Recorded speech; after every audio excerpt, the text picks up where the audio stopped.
What up, y'all? What up? What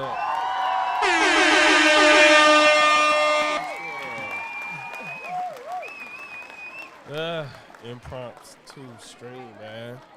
All I got some videos lined up.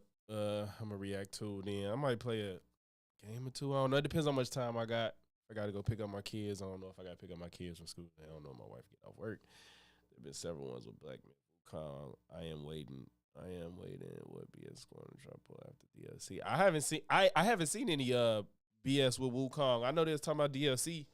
I heard they added a map. I haven't even played it since then. I see they added a map. That's what I need to check out. I might check it out because that's the only. I haven't seen any controversy with it though. So if it's some controversy, I missed that. Point me or link me in the direction to whatever it is you are referring to, because I missed that.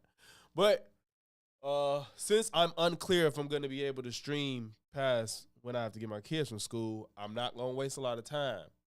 So we're going to get straight into the foolishness. First on the docket, we have Piers Morgan, who's probably going to be glazing every stupid decision Trump has made. So, y'all know how I get when it comes to Piers, so this should be fun. I do not care about his monologue and his intro. Co-host of Steve Bannon's War Room, Natalie Winters. And we begin with CNN anchor, super anchor, I like to call him, an aviation expert, Richard Quest. Richard, great to have you back on Uncensored. Perfect to have you, actually, to debate these big issues, particularly tariffs and the plane crash. I'll come to the plane crash in a few minutes. But on the tariffs, I've known Trump a long time, as you know, and I could have told everybody what was going on here. He was not intending to actually slap 25% tariffs on his neighbours. He wanted them to be scared into thinking he was, so they do a deal to do something quite significant that he could claim was a victory in one of his election pledges, in this case, securing the southern border. And that's what he appears to have got already out of Mexico. Now, why don't other people see this? I just see people immediately going into the old hysteria of 2016 to 2020, where every single thing Trump did led to mass hysteria, rather than understanding a little bit better the character of the guy. He's a deal maker. That's what he does. He's a trader. He's a transactional president who just basically says, if you don't do this, I'm going to do this. And you know what? It looks like it's worked. Now, am I wrong? Yes, you're wrong. No, you're not, and it kills me to say that. It didn't work. I love how like MAGA just does. They don't care about the truth of anything. It's just like he didn't get anything from this fucking negotiation. They doing what they was already gonna do. What the fuck?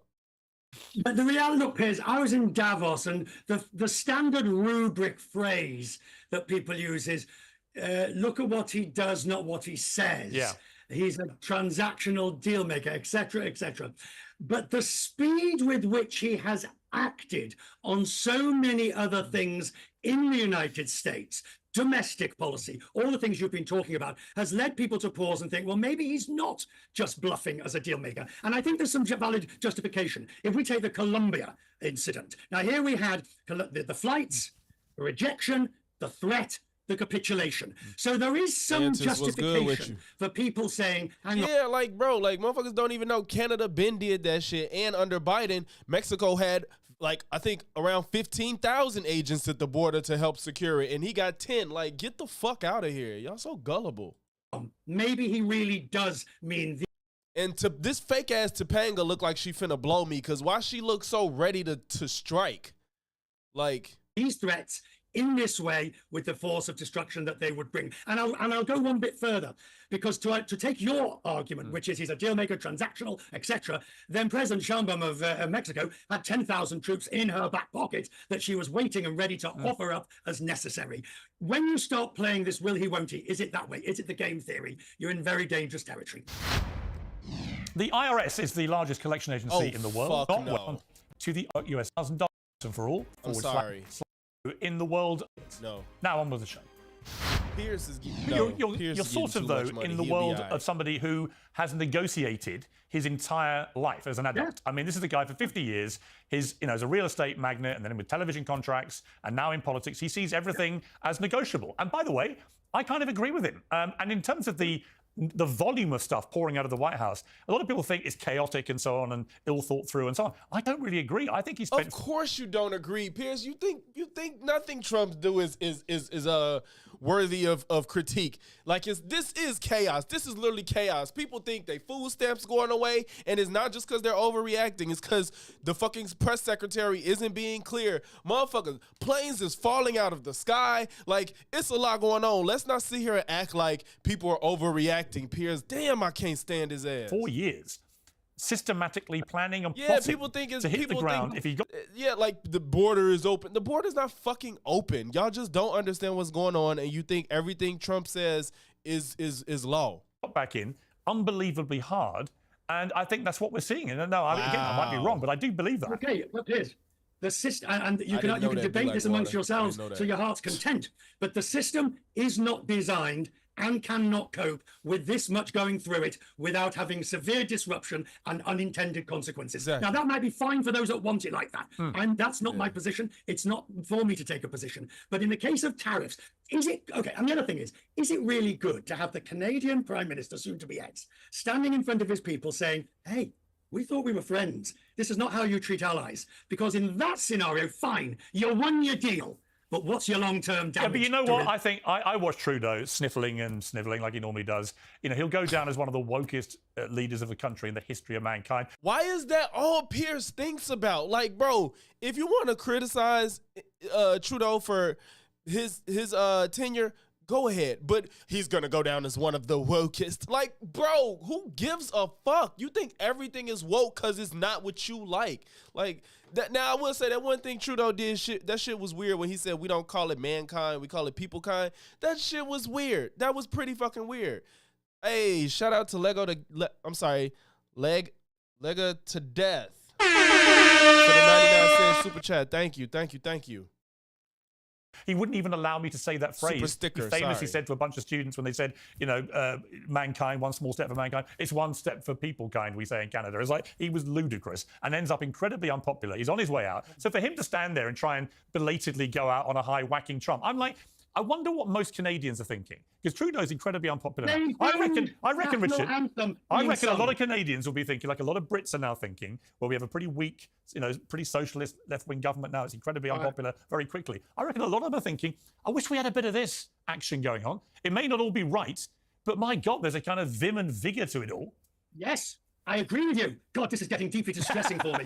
Twice in one evening. Yes, I think there is a section in Europe, look in Germany, look in the UK, that is saying, hang on, why are they getting so much from their leaders and we're getting non-stuff and nonsense? It's all I optics, worry though. about It's the long-term animus. optics. If you think about it, Colombia, South Africa, all the aid policies, the EU, the UK, Canada, Mexico, if these are your allies and that's how you treat them, I'd hate to see how you treat your enemies. Yeah, but I think a bit of tough love. Let's bring Cenk Uygur in here.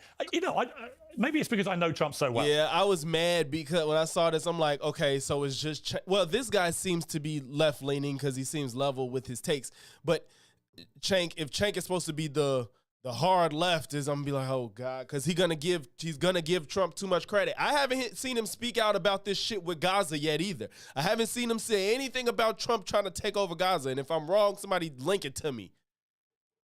You know, I've read all his books and I know how he operates. I know how he thinks. I know how he works, even though he can be, even to people who know very well, always fighting ghosts. He just like Piers thinks the overwhelming majority of people on the left think like trans men should be in sports with biological women, and that's just not the case. Tron.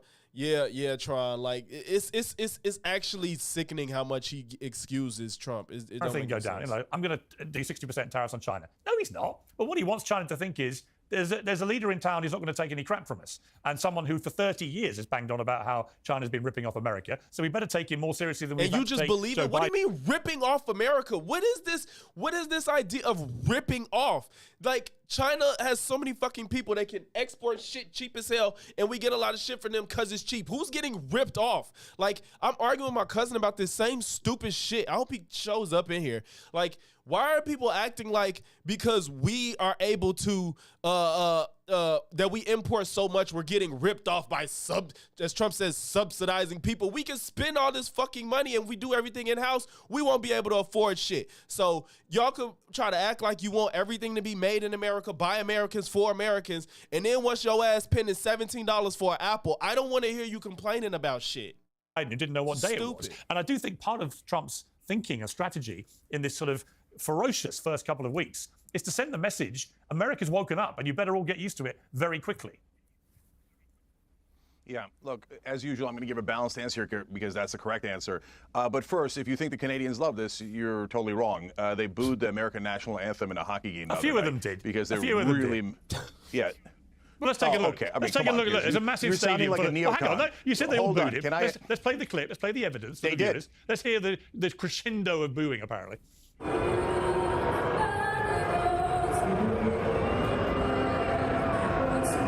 I got booed louder than that coming through Heathrow Airport the other day. Piers, oh my God. Like, he's really finna act like it was like a few of them booed. It was enough to where you could hear it. Like, why are you acting like that wasn't enough? Like, you shouldn't want anybody booing you at a fucking sports game anyway. By a bunch of the Mantis, they'll make all the excuses for sure. They'll make all the excuses to pay more for everything because Trump did. Sort of semi-laughing as they did it. Okay. So look, I don't think this was Canada rejecting Trump. I do think yes, there are a lot of What else could it be? Why else are they booing America after all this shit has happened, putting tariffs on them and shit like that? What other fucking reason, Piers? People in Canada, just what I'm seeing on social media, who actually think, you know what, Trudeau, you've had your chance. Social media is the barometer of what's really going on. Right, yeah. You blew it. And actually, we get this. It's called strong leadership. Okay, so far I've talked 5 seconds, but thank you for proving my point. They did definitely boo, and if you got booed louder, that's kind of on you. So this neocon idea of if we attack them, they'll love us is ridiculous. No, they don't love us. Now, you say also, hey, Trump's been planning for 4 years. Same but when shit people as said, hey, they're planning to do this Project 2025 for 4 years, the right wing flipped out and said, no way, that's not going to happen. No way, he's not planning at all. And then he gets in office and he's doing it pretty much exactly like Project 2025 said. In fact, he put the author of Project 2025 as the head of the Office of Management and Budget. And so they've done some things that I think are terrible, cutting U.S. aid. Now all of a sudden the donors are in charge of the Treasury, one of the worst ideas I've ever heard. Now, having said that, I understand what's going on with the tariffs. Do you mean Elon He's Musk? Bluffing. Do you mean Musk? Oh, I mean Musk, and apparently a whole army of Silicon Valley CEOs have now been empowered to access all of the money of the American taxpayers. I love it. You know why? Okay, well, that's because... To Richard's point... Because that's a terrible idea. No, I like it. Hey, you know what, Piers? Let's put George Soros in charge. Let me explain. Let's give George Soros the key to the Treasury. Let me explain. Because that's the same thing. Let me explain. Oh, donors are great if they're on my side. No, I hate the idea. It's not about whose side It's they're on. oligarchy to the max. All right, you haven't let me get to the part about the tariffs. Let me explain what I mean. To Richard's point, I actually quite like dismantling the status quo of how governments have operated. That's not the dismantling the status quo isn't what's at heart of what he's talking about, Piers, and you know what, you fucking weasel. He's talking about the richest person on earth having access to fucking people's social security number. What is we talking about? In America for many, many decades. I think it's been largely to the detriment of the American people. So if you get a super brain like Elon Musk, who's a flawed character, don't get me wrong, but he's also got a super brain, a gigantic sized brain. You know, for example, in the UK, the National Health Service was a great treasured thing, which we all loved, and we still love the principle of it. But it is literally creaking at the seams and falling apart because a big population now, it can't cope with it. I would love to have a brain like Elon Musk getting stuck into the spending on the NHS and restore it to glory. Since when being intelligent means you should like be in charge of government or have any say? What the fuck are we talking about? And I bet you if they didn't agree with Piers' politics, he wouldn't have this stance. I bet you he wouldn't. As he's done to every one of his businesses. So I don't really agree with you. I quite like the idea of these guys ripping into American federal overspending. Mantis, you and YouTube chat do not get along. Why not? And by the way, the American people seem to as well. So they're loving all this. Piers. Yeah, they're loving it until they find a couple $1 trillion missing. And then they're going to go, oh, he had a big brain, but he didn't use it for us. He used it for himself. So you guys are asking us, and by the way, this is the least populous position on planet Earth. Trust the big brain billionaires. You know who else has a big brain? And the right wing would agree. George Soros, not only one of the greatest investors of all time, but according to the right wing, has manipulated the American government to totally work for him for decades. If that's true, he has a giant brain. Should we put him in charge of the Treasury? No, because just because you're smart. They're gonna make an excuse for why inflation is okay. They're gonna all the nuance and understanding of external factors is gonna come into play once it happens under Trump. They're gonna understand all of the factors that the president can't directly have his finger on. And they're going to find every excuse to make everything okay once inflation hits, once houses cost more, once gas costs more. Y'all, it's okay because in 20 years, we're going to build a steel mill and we're going to build everything here and form new land so we can grow all the fruits that we can't grow from Mexico. And yeah, we're going to own Greenland, so we're going to have more of everything. Like, all this shit is they're going to make all the excuses for why things will be okay, but apparently Joe Biden has the gas more button on his desk, and that's why gas was high. Like, get the fuck out of here. If that's even true, doesn't necessarily mean that we should give you the keys to the kingdom. That is controlling all of the taxpayer money. If they do something on their own behalf, which is a near guarantee, you're telling me all the Silicon Valley CEOs are angels and they would never do anything for their own behalf? They only have pure intentions for the American people. I'd love to see that. Well, last time I checked, America's what, $17 trillion in debt? I mean, let's be honest, the conventional way of doing this hasn't been great, has it? Just simply having debt, dude, you can't just say it's necessarily bad. Like, but Piers, I'm against the conventional way of doing it. And then Trump put us more in debt when he didn't have to. The fact of the matter is, Joe adding to the debt was for a fucking reason. Trump didn't. So you're barking up the wrong tree there. Look, the tariffs are a good example because Trump is clearly bluffing. But at some point, as I think I said on this show earlier, that bluff is going to get called. Yeah. So, and by the way, I defended him on Colombia because the Colombian president was wrong. He changed his position mid-flight. His position was indefensible. On the other hand, with Canada and Mexico, Trump is starting this over what I think is nonsensical claims. I know fentanyl's coming in, but the real problem is demand. It's not supply. We've tried this 1,000 times, right? Canada so now we've started a giant trade war because his bluff got called. Now the question is he going to adjust and at some point, which he does quite often, go, hey, you know what? I got a small concession out of them, and I'm going to claim that that's a giant concession. It was a big win, and then he turns around and calls it off. No problem. But if he keeps digging and digging, and we have an extended trade war with Canada, Mexico, and China, then it's going to turn into a disaster. He won't do that because ultimately, I hope he doesn't do that. He won't do that because Natalie, ultimately, Trump likes to be judged on the performance of the economy. I mean, it's the thing. How? When Trump's economy wasn't his economy. When he was president, he didn't do anything to bolster it. He just rode the waves of Obama's.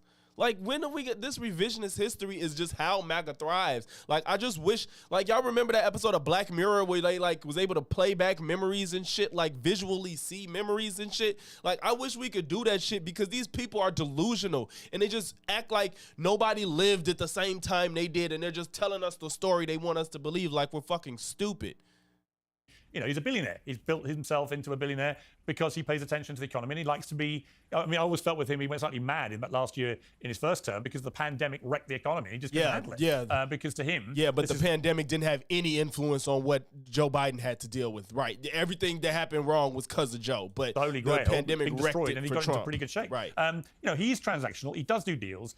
I think the Mexico thing today is a classic example of Trump actually at his best for the American people because ultimately what's happened?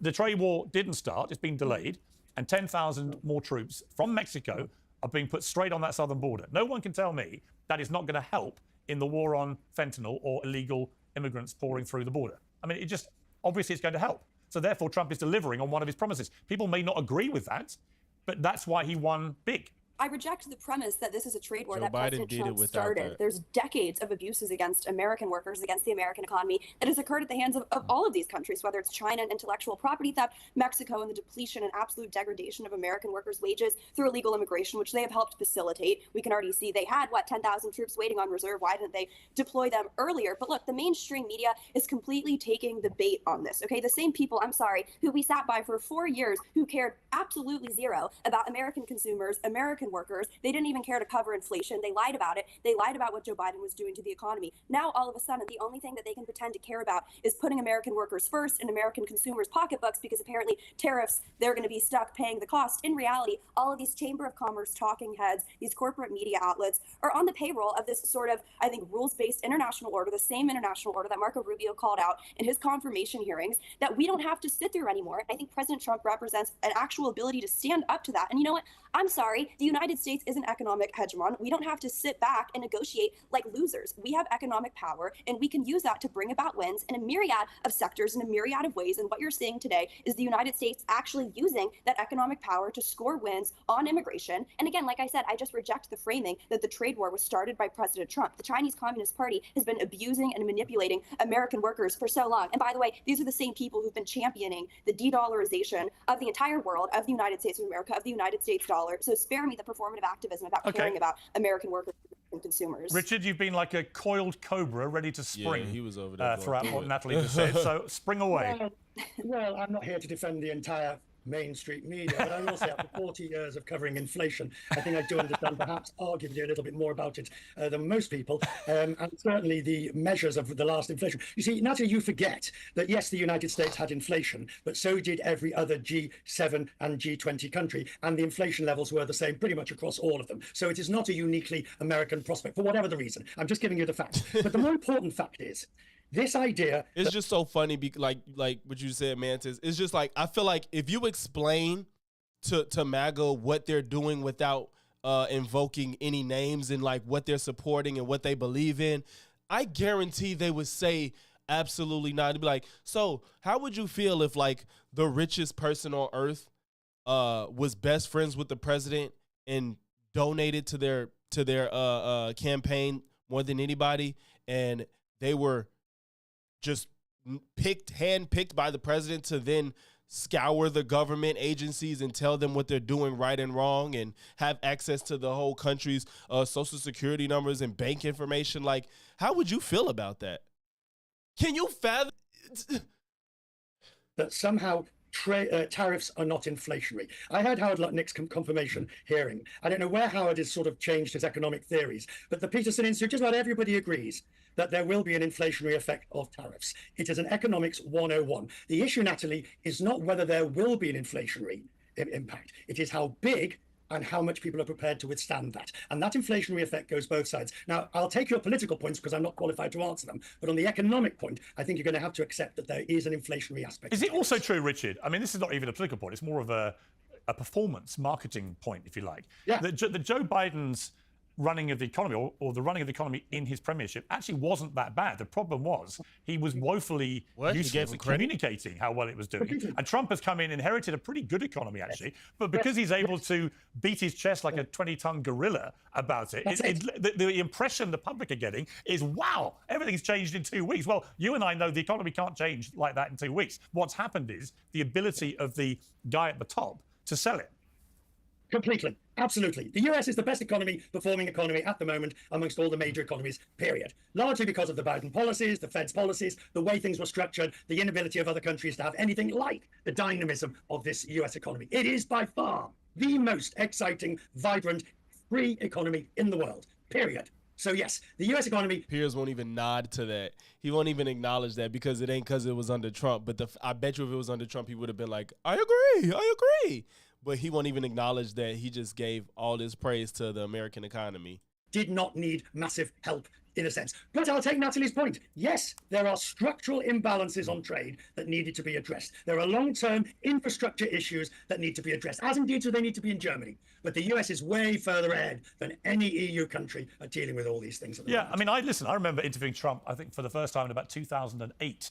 And he spent a lot of that interview banging on about China ripping off America. So it's just been a thing. This isn't something new since he became a politician. He's been doing this for a long time. And actually, he's not wrong. Let me just switch gears to the plane crash. Cenk, let me start with you here. Well, Piers, I can't let you get away with saying that Joe Biden handled the economy extremely well. No, I actually rephrased it, Natalie. Oh, my God. Hang on, Natalie. You fucking hurt-ass, fake-ass Topanga. Like, oh, wait, I can't let you get away with saying he handled the economy well. Bro, get your tired ass on. Hang on. Don't misquote me. I rephrased. I said the economy under his premiership. In other words, I took it away from him personally because I don't think he knew what day it was. Oh my God, this is insane. You can't give him credit. So now, because it was, so if it's good under Biden, it's not because he had anything to do with it. But when it's good under Trump, it's directly because of Trump and his ability to negotiate and the art of the deal and because he cares about the economy. But when under Joe Biden, that's just a coinky dink.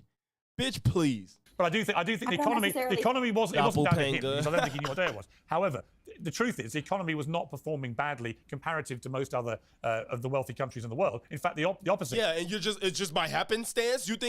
Do you really think that if, like, of course Piers does, but if anybody that's reasonable, if Donald Trump remained president after COVID, and had to deal with the effects of it, there's absolutely no way we would have came out stronger than everybody else.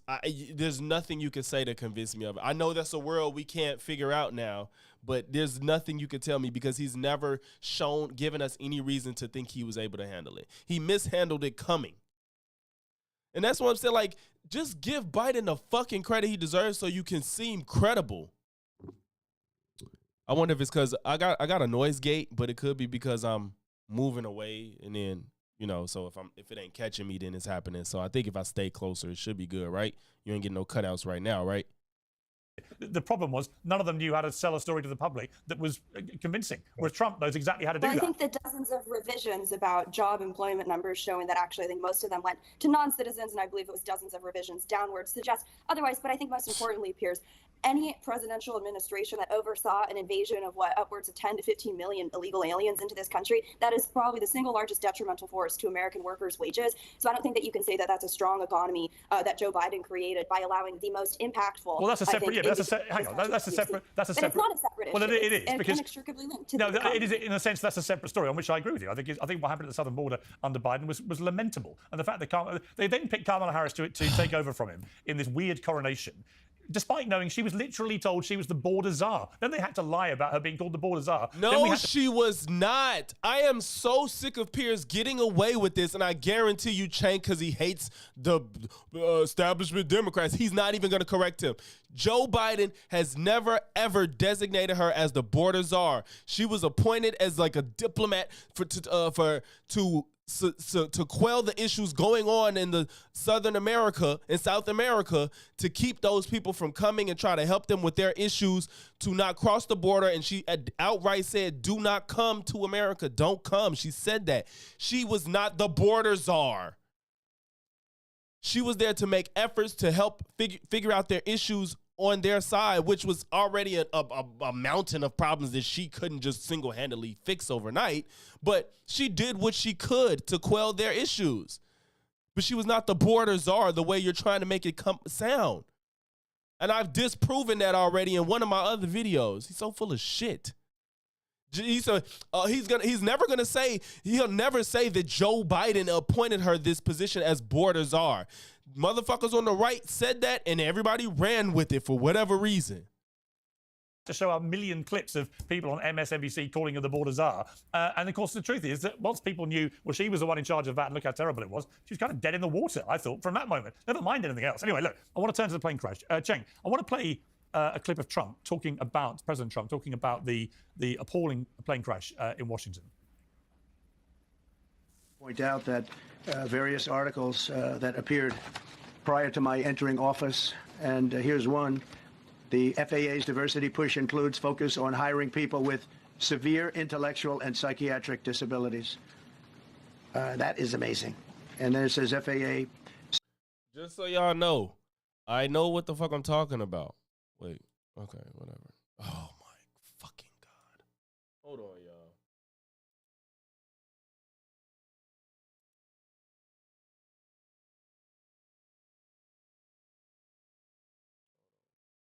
Damn, bro, I be getting Reuters on my phone, but it ain't working on here.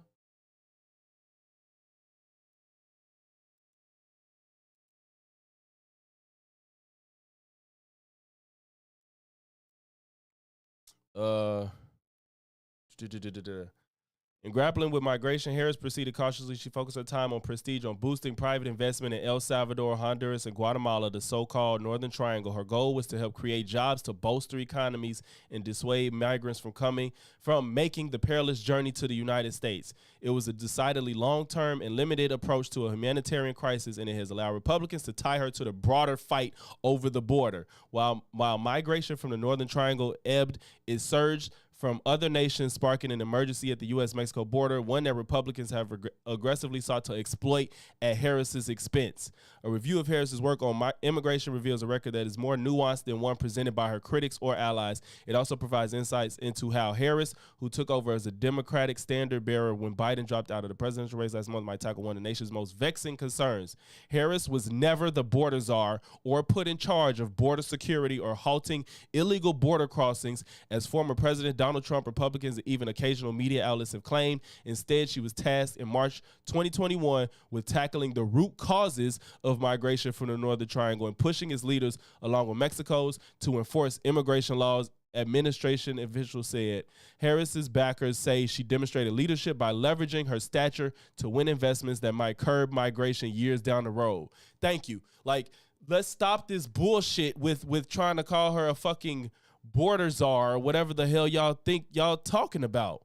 Like, this is irritating, man. Oh shit, Aaron's Mountain here. Come on, y'all. See the communities coming through. Appreciate y'all, man.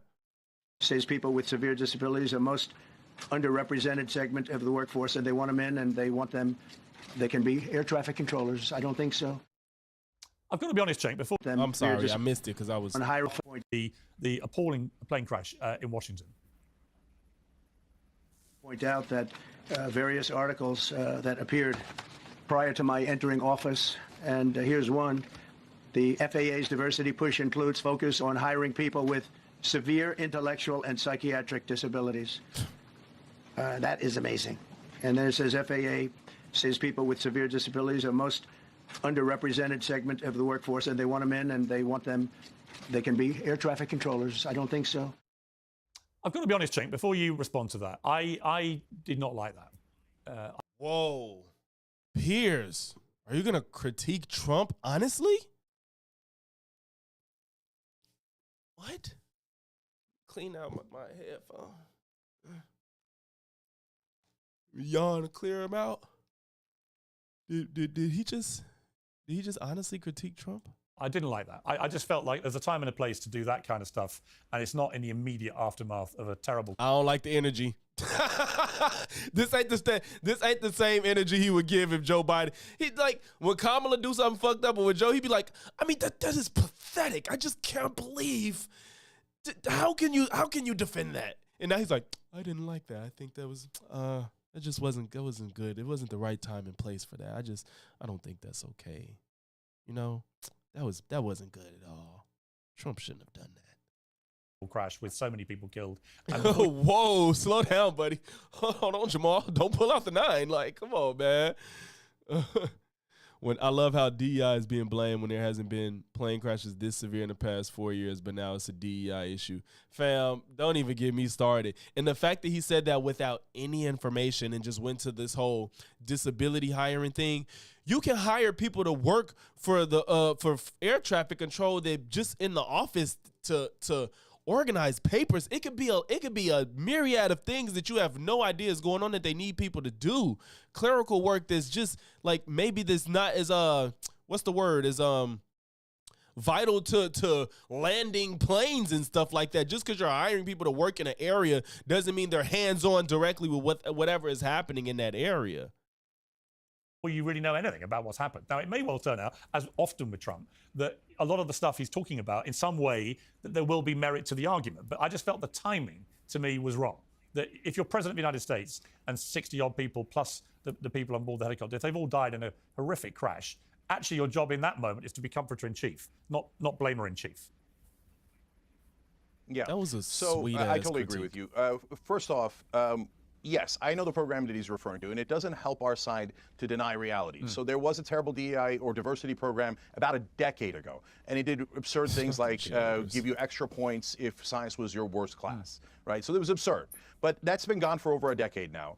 And coming right out of the crash, when you start blaming DEI, what you're saying to your base is, oh, I'm not going to. I don't know how true it is, but I think the last thing I've heard is that the pilot simply was just at fault for just, excuse me, not to disrespect the dead, but I think even though they was understaffed, I think to my understanding, the last thing I saw was like everybody did what they were supposed to do with the best they could, and the pilot just, I guess, was just tweaking, like for lack of better words. And if somebody knows more, let me know. But that's the last thing I saw. The pilot literally just fucked up, like tragically fucked up, clearly. Look into what went wrong here. Was it the plane? Was it the helicopter? Why was it the miscommunication, overstaffing, understaffing? Obviously, overstaffing is not an issue, but understaffing, etc. Right? You're coming out and going, minorities did it. Yeah, that's and that's insane. a terrible look. That's insane. And you could say, hey, you know what, and like, Jake, you just even if you support Trump, how are you that bought into a narrative that you would defend that shit? told us that there were some DI abuses. That's right, and that's part of why they won the election. But if you then swing the pendulum so far that you blame minorities after every single incident, which is basically what looks like it's happening right now, you're going to turn off the country. You certainly turned me off. So and then they realize, oh wait, black voters are coming towards us, so that's a bad idea. So Jesse Waters goes on Fox News and goes, well, okay, it wasn't black people, it was dwarves, the deaf, and transgender people.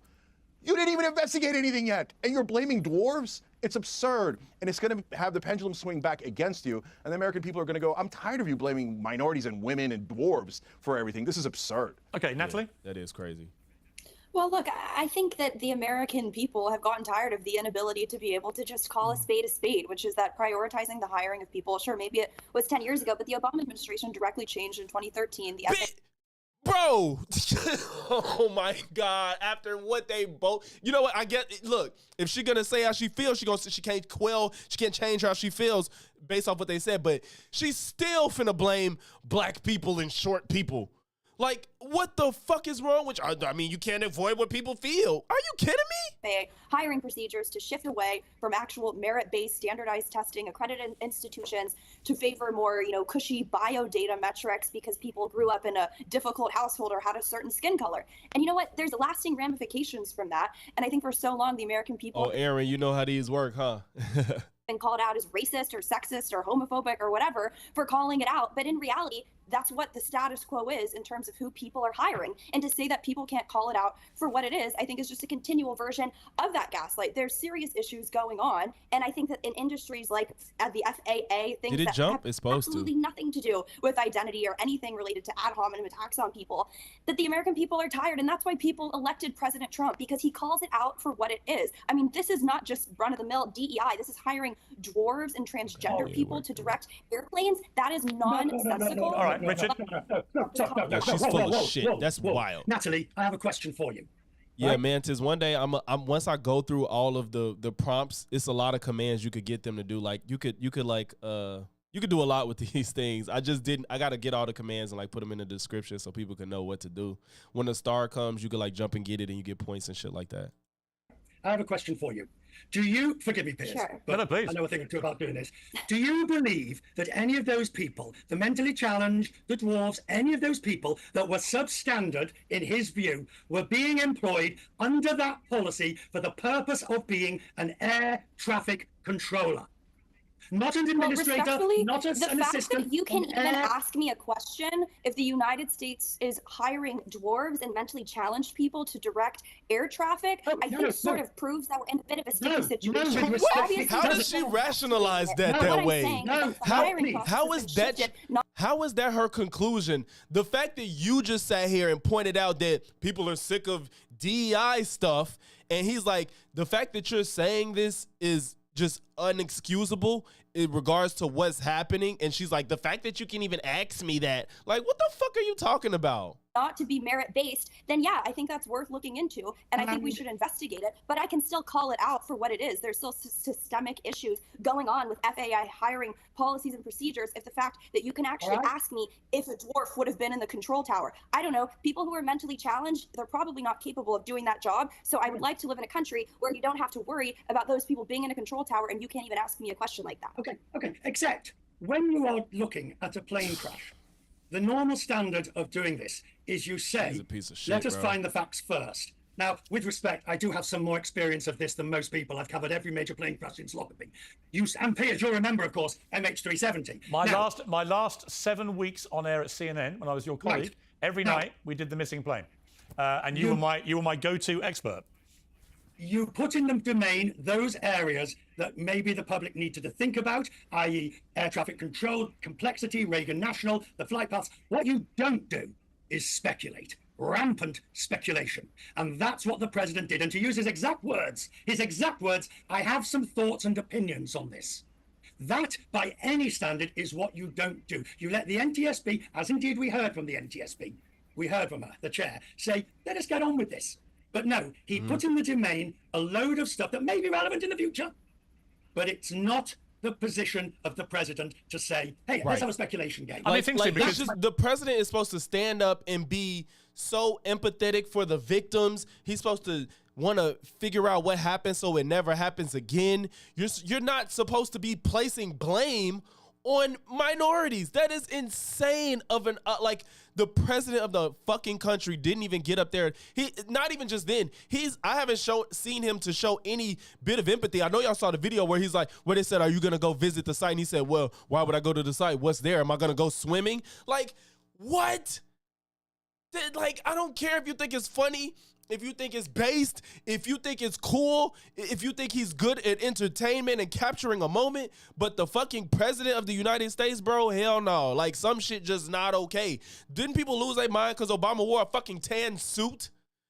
Where was the coolness and the edginess of that? Where was the defense of the Republicans when Obama wore a tan suit? But y'all okay with him saying, when I'm gonna go swimming? Are you fucking kidding me, bro? Problem. yeah, it's interesting because, I mean, going back to the missing plane back in 2014, when CNN went wall to wall on this story about what had happened to this plane, and you and I were together every night debating, we did a lot of speculating. I mean, let's be honest, we had a lot of people on who just speculated. Nobody knew what the hell had happened to this thing. We were blaming anyone we could think of each night, trying to make the story. I mean, I felt that we were just trying to string the story out as much as we could because it was doing big lost their ratings. mind But over there was a a lot tan of speculation going on. I think the question I have... Inappropriate speculation in many cases. Yeah, but my point is the media do that a lot, I think, on these plane stories. What Trump has done, I mean, it's whether the President of the United States should be doing it and whether he should be airing theories which may in the end turn out to be completely lacking in any connection to what happened here. We just don't know yet. I think that's a valid point. But I think that he would probably say, look, every time there's one of these things happening, I turn on the media and there's everyone just speculating. Why shouldn't I? And you know, people will nod away and go, he's got a point. You know the answer to that. Because he is the head of the executive, he's the head of the assistant. He is supposed to follow the gold standard, if you will. And the gold standard is investigators are. Otherwise, the NTSB chair would do the same, and she didn't. I would also. Please. I would also point out, it's just bigotry at the end of the day. That's all it is. President Trump said these comments while giving a press briefing in the James Brady press briefing room. It wasn't like he was saying it in a capacity where he Girl, stop defending it. It doesn't matter the setting or who he said it to. That shit is inexcusable. Like, what is when Joe Biden do stupid shit, like, I don't defend it. Like, there's no defense of it. It was dumb. Like, you shouldn't have did that. You can still ride it all night, shorty. Like, nobody's going to stop you. You're not going to stop, clearly. But you don't have to do this. You don't. No, but let me ask you, Natalie. Natalie, let me ask you this. Look like a human. Let me ask you this. I felt for the first half of it, he was absolutely on point, and he said all the right things. But if you were, for example, if you knew somebody on the plane or the helicopter, a family member, a friend, a work colleague, whoever it may be, how would you honestly have felt? Just be honest about what he then went into the line he then took, where he was just having a go at Biden, having a go at Obama, having a go about DEI, all these things. I mean, I don't know about you, but I just felt on a human level, my criticism would have been wrong timing. Just don't do it there. Not the first time. I think I would have been infinitely more upset and more critical of the FAA and hiring policies and procedures that allowed for that crash to happen. You don't know that. Why are you saying that? You have no idea. At this point, this video, I know she doesn't have the information because she's just saying it because Trump said it. If Trump never said that, she wouldn't be saying this shit. Actually, that's the point. You Natalie, don't know that. No, but hang on, Natalie, you don't. Here's the point. Natalie, you have no idea why that crash happened. None of us do. So when you say that, you're justifying what President Trump did, but you don't know any more than he did in that moment about what's happened here. We just have no idea. It could have been anything. He did not directly outright blame it on DEI in the same way that we talked about. Yes, he did. Sorry, go back and read the transcript. Go back. Yeah, he did. Go back and read the transcript. Factors. decades of hiring unqualified people or Oh less my qualified people God. is going to lead Oh to less my qualified God. people running, as they But if call I'd been them, him, complex if I'd been him, systems. if I'd been him, If that's the case, let's say we run with her narrative of decades of hiring unqualified people, right? Have there been decades of planes crashing into each other? Let's say these people were unqualified when they got the job. They probably damn near qualified now if they done been there for decades, right? Now, I highly doubt that it's a revolving door of people that's unqualified doing air traffic control and people are just leaving every year and they're training new people that's unqualified because they're just rotating unqualified people, right? But there hasn't been this uptick of plane crashes relative to this uptick of DEI hires. I want to call her something that I don't call women. I'm trying not to because she's pushing it. I don't do that, but she's pushing it for real. So why isn't there an uptick of plane crashes with all these unqualified people being hired? But, and I'm not even trying to blame this on Trump, but if we're going to use y'all logic, Trump came into office, fired people, left people understaffed, and put it on a hiring freeze, and then we get planes crashing within a week. What your logic should follow that Trump came in, did something with flights and air traffic, and we get plane accidents. Where's the blame for Trump? Dickhead. honestly, check. If I'd been President Trump, if I had already He said found I out, already and I did don't it know if for he you. knew this in the moment or not, if I had found out that, for example, in that air Right, man, traffic because control apparently room- for a decade, shit been going pretty swell. When the last, they said, I think what they said, like 60 years since two planes hit each other in midair. normally at that time of night, there is somebody managing the helicopters and somebody managing the planes. And in that particular moment on that night, one person was doing both jobs. That fact alone, I'll come to Richard for your more expert view of that, but that fact alone raises massive alarm bells, and it plays to the general agreed feeling about this from all sides that air traffic control is under real pressure in terms of staffing. So, and that, it seems to me, might well turn out to be the most likely thing here, rather than DEI, which is a separate issue. I mean, I honestly, I hate DEI. I think it's become an awful thing that has been misused, mischaracterized, and actually abused in a way which has promoted mediocrity over meritocracy, and I hate that. So just for the record, DEI sucks, just generally as a concept, I think. However, there's no evidence DEI played any part here, but there is clear evidence now emerging of understaffing and potentially critical understaffing. Oh, maybe it was the where last like fatal one. Maybe I don't know. It was a long time since a fatal one happened. one person was doing two jobs on a busy night. And that's exactly what happened. So, in a sense. okay, Okay, Right, Richard, I'll come to you in one sec. Just get Cenk to respond to that. Yeah. Yeah, so listen, as we speculate as to what is more likely, I have dwarves as less likely. I have understaffing as far, far, far more likely. And so what happened here is that Congress, by the way, and almost no one's talking about this, and I'll tell you why in a second, ordered 50 more routes at an already incredibly crowded airway at Reagan National Airport. And that's because they want to direct flights back to their states and districts, and let's be honest, probably their donors.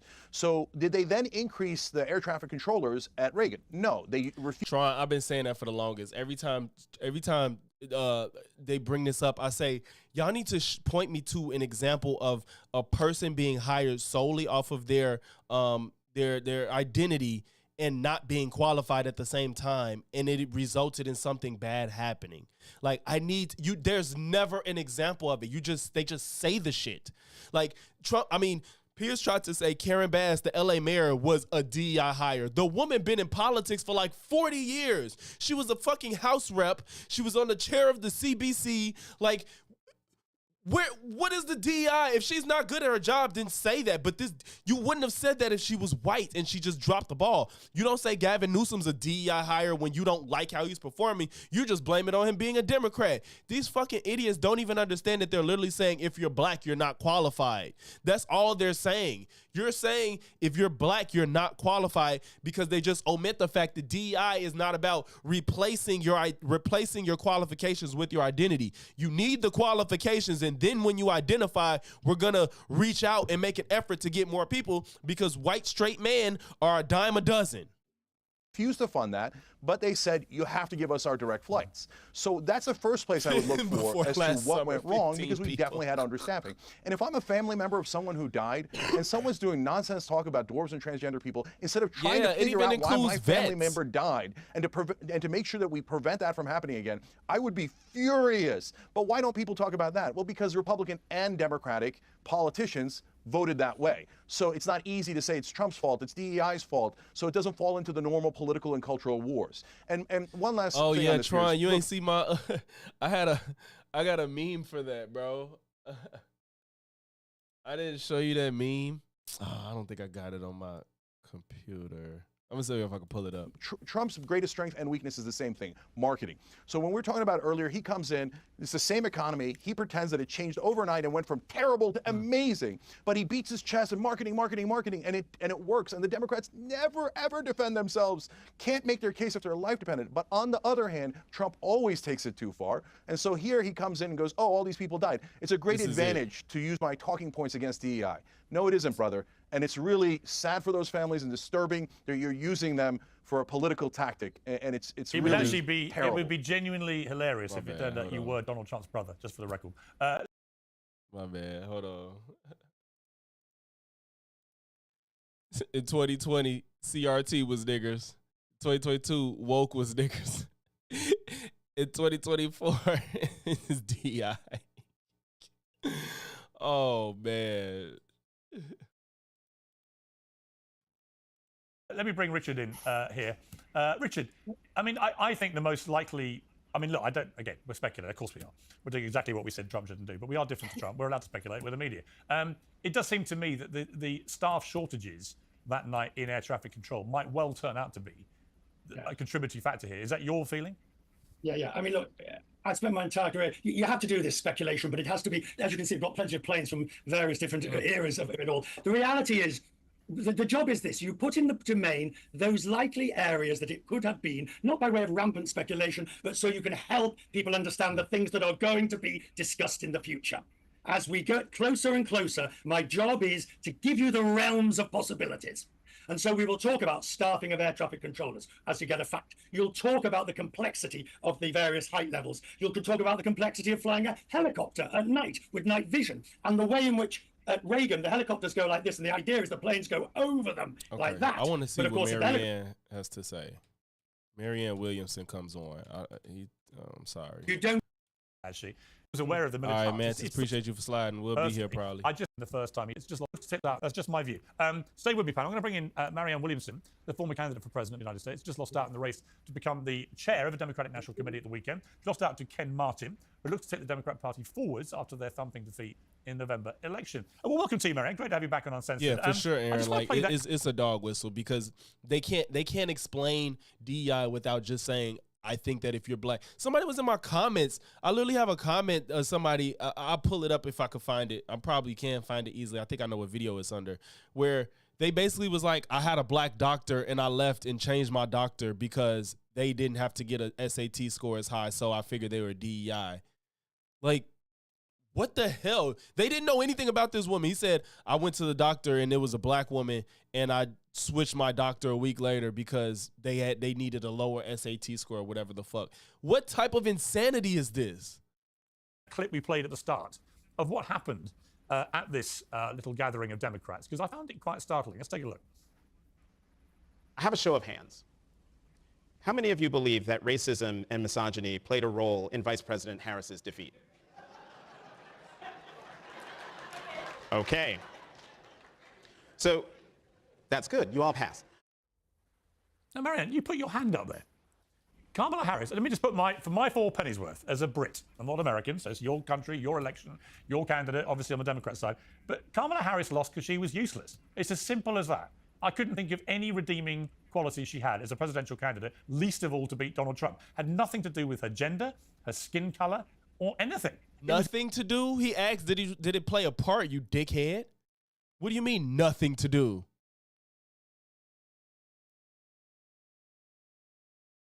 It's entirely down to her basic incompetence. So why would you... I found it. Look. So, they said, I got a new doctor a couple weeks ago. She was a black woman. First thing I thought was, did she get into college and medical school with much lower scores? Knowing DEI, the answer is probably, okay, typo, I guess. That says a lot. What was your SAT score, bitch? Is probably, I switched doctors the next week. But hey, keep it up. That's how you want things. I have no problem with a black doctor if I knew the testing standards were identical, but they're not. I said, so you just saying you racist. Y'all shameless. He said, or I'm just logical. If you can score 400 points lower on SATs and get into medical school through DEI admissions, how am I supposed to trust this person knows what the F they're talking about? I think you're the racist. Clearly, you're full of hate and resentment towards whites. Get bent, racist. And I said, you just made that up. You were lied to and you're gullible. That's not a thing, you full-blown soft-brained dunce. He said, if you think blacks deserve to get into this, first of all, they really getting comfortable saying blacks. Like, I don't know where this came from and how it started, but these people are comfortable being like, yeah, blacks. They're just saying blacks. Like, I'm baffled. If you think blacks deserve to get into college with lower SAT scores, you're the bigot, and that's fact. Asians just finished the lawsuit where they won about the exact topic. Asians had to have the highest scores, who's about 100 points less, and blacks about 400 points less. You're wildly misinformed. Like, these people is dead ass out here like black people are just getting a pass and not knowing the information. Like, this is insane. And the fact that Piers negates the fact that Trump did a whole month about questioning Kamala's black. Yeah, he don't give a fuck about none of that shit. Yeah. Oh, Mark Lamont put Jamar in his place, though. Mark Lamont got Jamar together. He even apologized after that shit. Yep. He apologized after that happened. Yeah, J Mac. Jamar was on there twice, I think. But he was on there about, I think Jamar been on there about 2 times. Single other person on that stage, all raise your hands like you're part of some weird Mooney sect to say the one thing guaranteed to turn off an electorate who've literally just voted against wokeism, DEI, and all these other things because they think it's a load of nonsense. Why would you then, all of you, raise your hand and say the only reason Kamala Harris lost? You lying ass bitch. He did not say the only reason. You literally just made that up because you either are stupid or you just want to start controversy with this topic. He did not say the only reason. He said, do you think it played a role? That is 2 completely different things. You could think a role is 2%, but it's a role. He didn't say the biggest, the most pertinent, the number one reason. He didn't. And Piers is just making shit up. Sexism and racism and misogyny. Because nobody with a brain actually thinks that, with respect. You don't have a brain, so we can't relate. He did not say the only reason she lost. His phrase was played a role. I am an American woman, and so I know what misogyny does, particularly in the political realm. So his phrase was, do you think it played a role? Do I think it was the primary role? No, I actually don't. I think her lack of authenticity, I think the fact that she had been basically appointed, the fact that there were core beliefs that we did not discern, those things were absolutely more major. But the question was, do you think it played a role? And I do. And racism played a role? Played a role, yes. There is racism in the United States, Piers. Yeah, now, we've had a black president. The American people. Exactly. The black president. And by the way, the reason you've not had a woman president is you've had 2 dreadful candidates. Hillary Clinton was dreadful and incredibly unlikable, in my opinion. How do you feel about Hillary? She won the popular vote, so more people wanted her. Like, what is that? What is that argument? It's just my opinion. And Kamala Harris was worse, actually. She stood for nothing. Absolutely nothing. If you took her into the street and said to 100 members of the public in New York, and Kamala got the 2nd most votes for any Democratic presidential runner. Like, I love, people really want to act like Kamala was just so hated when she just lost by a plurality of the fucking votes. And it was like a couple, people not realize that between 2 to 3 states, it only took a few 100,000 votes, like, to win the election. So she could have lost the popular vote and still won just like Trump. And it's like, y'all, they're really pretending like this is some Reagan type victory for Trump. This was not a big, oh my God, everybody just hated Kamala. People didn't have to vote for her. Joe Biden was gonna do way worse. Joe Biden was going to do absolutely worse. So let's stop pretending like Kamala was just this widely hated candidate that just nobody could bear to have. Los Angeles, Houston, wherever you want to go, and say, tell me 5 things she stands for. I'd have said the same thing about Hillary Clinton. They wouldn't have been able to answer you. Trump, everybody knows what he stands for. This He's is the just best this political is this is just a conjecture. Like, you're just saying things. Like that means absolutely nothing, Piers. messenger or messenger that America's had in modern times. And that's why he wins. Because the Democrats haven't got a candidate who can put up ideas that resonate with the American people. Kamala Harris did not lose because she's a woman or black. Absolutely. Nobody said that. She said a role, you dickhead. Absolutely guarantee. I mean, how do you explain if that's the case? That you had a record number of Latinos go and vote for Trump, who was being called a racist every 2 seconds. You're battling ghosts. Or a much higher number of black Americans, or more women, or more... Yeah, Aaron, like, and that's the thing, too. Like, people forgetting she had 3 to 4 months to run a campaign. And she still did really well for that. If Kamala had if Kamala was out, if she would have just ran, I think there's a world where I see a world she won. There's a world she could win if she actually had a fucking campaign that was planned and we all knew it was gonna happen. I really take issue with Joe Biden trying to run again. I really take issue with that. That's a big problem to me. Like, yeah, he said they self-snitching, ain't they? Like, yeah, like they're showing they're bigots. They're showing they're illiterate. He has trouble hearing. Like, I don't get what's going on. Or Jews or more Muslims. I mean, he had everybody gravitating to it. And that had nothing to do with skin color either. It wasn't because he was white. It's because he was actually resonating with the public about the economy, about immigration. Piers is pretending like nobody is perceptive to race. People voted for Trump because he's white, and some people probably voted for Kamala because she's black. Yes, there's people that did that, and it plays a role. Stop pretending like this argument is about Kamala lost because she's a black woman, and that's it. Nobody said that. And about wokeism. That's why he won. So when I see the Democrats trying to move forward, and you're a leading light of this party, when I see you all dutifully put your hand up, trying to excuse this monumental defeat with racism and misogyny. I'm like, oh, come on, Marianne. Piers, who are you arguing with? This didn't happen. You're definitely better than that. Well, once again, I'll just stop that. He said played a role. I wanted to go kind of like that. It certainly did play a role. But what you just said was that President Trump is the best messenger. A liar is not a good messenger. The president has lied about many things. The president is implementing an authoritarian agenda as we speak. So when you say he's the best messenger, some of the worst figures in world history, some of the people who did the most damage as political leaders were charismatic messengers. The fact that someone is a charismatic messenger is separate from whether or not their message is ultimately. Well, let me give you two examples. But let me give you two examples. Barack Obama and Bill Clinton were brilliant messages. Right, they could communicate in a way. Right, bro. I'm at a 1.5% loss. Like that's. I'm not gonna say it's negligible, but like it's like one of the lowest, margins of all the races. It's in the top. It's like the fourth smallest. That resonated with the public, and you understood what they stood for. We had Tony Blair here did the same. Margaret Thatcher did the same. And we've also had some complete duds as leaders, as you have. But my point is, Richard's had to leave us, by the way. He's got to go. He said she sucks, but she make it. Yeah, I'm glad she's being objective right now.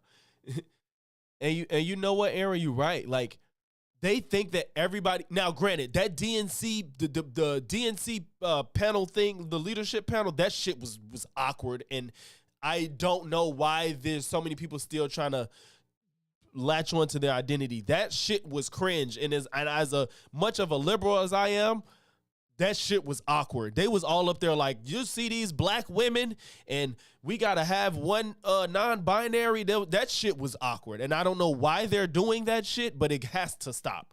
But Aaron, you're right. They think people care more than they actually do, like the average person. I don't know why the Democrat leadership, these people at that leadership thing was talking like that. That was so fucking weird. But yes, the right cares about identity way more. Do his day job working for CNN. We're very grateful to him. But Marianne, just the image of that moment of all of you just putting your hands up. Do you not think, looking back on that, it would have been great if one of you had just said, actually, you know what? That's not why we lost. I would have cheered you from the rooftops. Again, Piers, you are twisting what happened there. He said played a role. As an American woman, and after what I have experienced as a political candidate, there is no way I would minimize the role that misogyny plays in politics in the United States. Okay, let me Played ask a role. Period. Not primary. I agree with you. It was not in any way the primary reason. No, I don't think he was even in the top 100 reasons. Yes, Check, it was, bitch. It wasn't even a top. Maybe that's a hyperbolic saying 100, but motherfucker, it's in the top 100 if there's 100 reasons. God damn it! Don't be this damn ignorant. Reacting to what Marianne's saying there. I mean, I just groaned because I just thought the Democrats are never going to move on until they stop using these things as an excuse. It's just Cynthia, not I the reason swear, Kamala Harris. he can't. I don't think Pierce could go a single episode if he's talking about politics without saying woke or DEI. He can't. He's incapable. Lost. Yeah, so I agree with Marianne. The problem is the question, not the answers. Because if you say Scared did it play a role, shitless. well, did it play a 5% role, a 50% role, or a 95% role? And so what I'm a little afraid of is that the establishment Democrats and now the far left are beginning to say Yeah, that Jay, it's I think he's doing that shit a on purpose. huge, like There's no way he's that 75% of the stupid. reason that she lost. And that's cuckoo for Cocoa Yeah. Puffs. So that's not remotely true. So the top two reasons are actually those guys. Number one is the establishment Democrats who bragged about she bragged that she had a letter from 90 corporate CEOs backing her. She bragged about how militaristic she was. She bragged Appreciate about you, having Aaron Dick Cheney Sanders. Thank you, support thank her. you, thank you. She ran an Appreciate you. insipid, terrible campaign. And they've got to own up to that, but they can't because they're hooked onto donor money. And the donors don't want good Democratic policies like paid family leave, Medicare for all, higher wages, et cetera. They hate that kind of populism. So that's why the Democratic Party keeps making those mistakes. And then, unfortunately, the radical left also had some really unpopular policies that we got stuck with. But getting rid of those, that ideology has turned into a giant civil war within the Democrats. But that needs to be resolved because if we're stuck defending those two very, very unpopular positions, it's not going to go well for us. And that's why Capart's question was a disaster. Because if you think it had any role, 5% role, that's fair, and you'd raise your hand.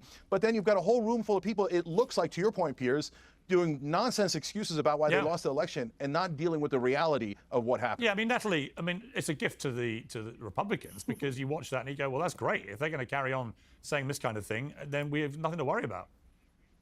Of course, I think everything that came out of the DNC was a gift and then some to the Republican Party. I think we're even kind of underselling the radicalism, whether it's, David Hogg, new vice chairman, who wants to, I believe in his own words, abolish ICE, declare the NRA a terrorist organization, thinks that the Second Amendment isn't actually a real thing, and defund the police, or the fact that they were, on stage pledging that they need to have more at-large transgender members, or they need to, who even knows the radical stuff that they were pushing instead of actually talking about. They're just pretending. Piers is pretending like like everybody believes it was the biggest role because they said a role, and he's ignoring everything Marianne said to just make that point.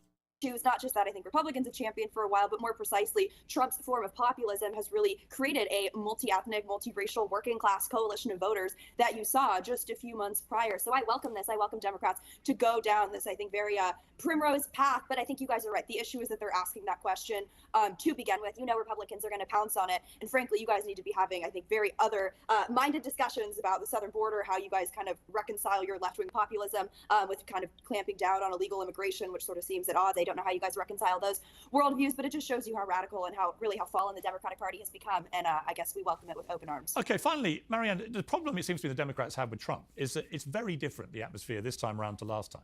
Last time there was a mass immediate resistance, massive protest marches, so on and so on. This time there's been none of that. Why does he keep saying There's been a little that? bit of what I would call Who low-level. cares? Why does he? The man done got the man done been president.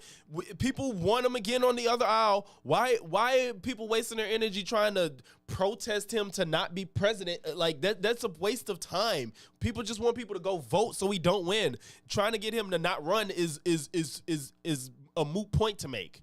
Why does he keep saying that? But none of the kind of huge resistance to him last time. And his own personal popularity has never been higher in his 8 years as a politician. So for all the Democrats say he's disgusting, he's this, actually the majority of Americans no longer care about anything that the Democrats say. They keep saying that majority shit.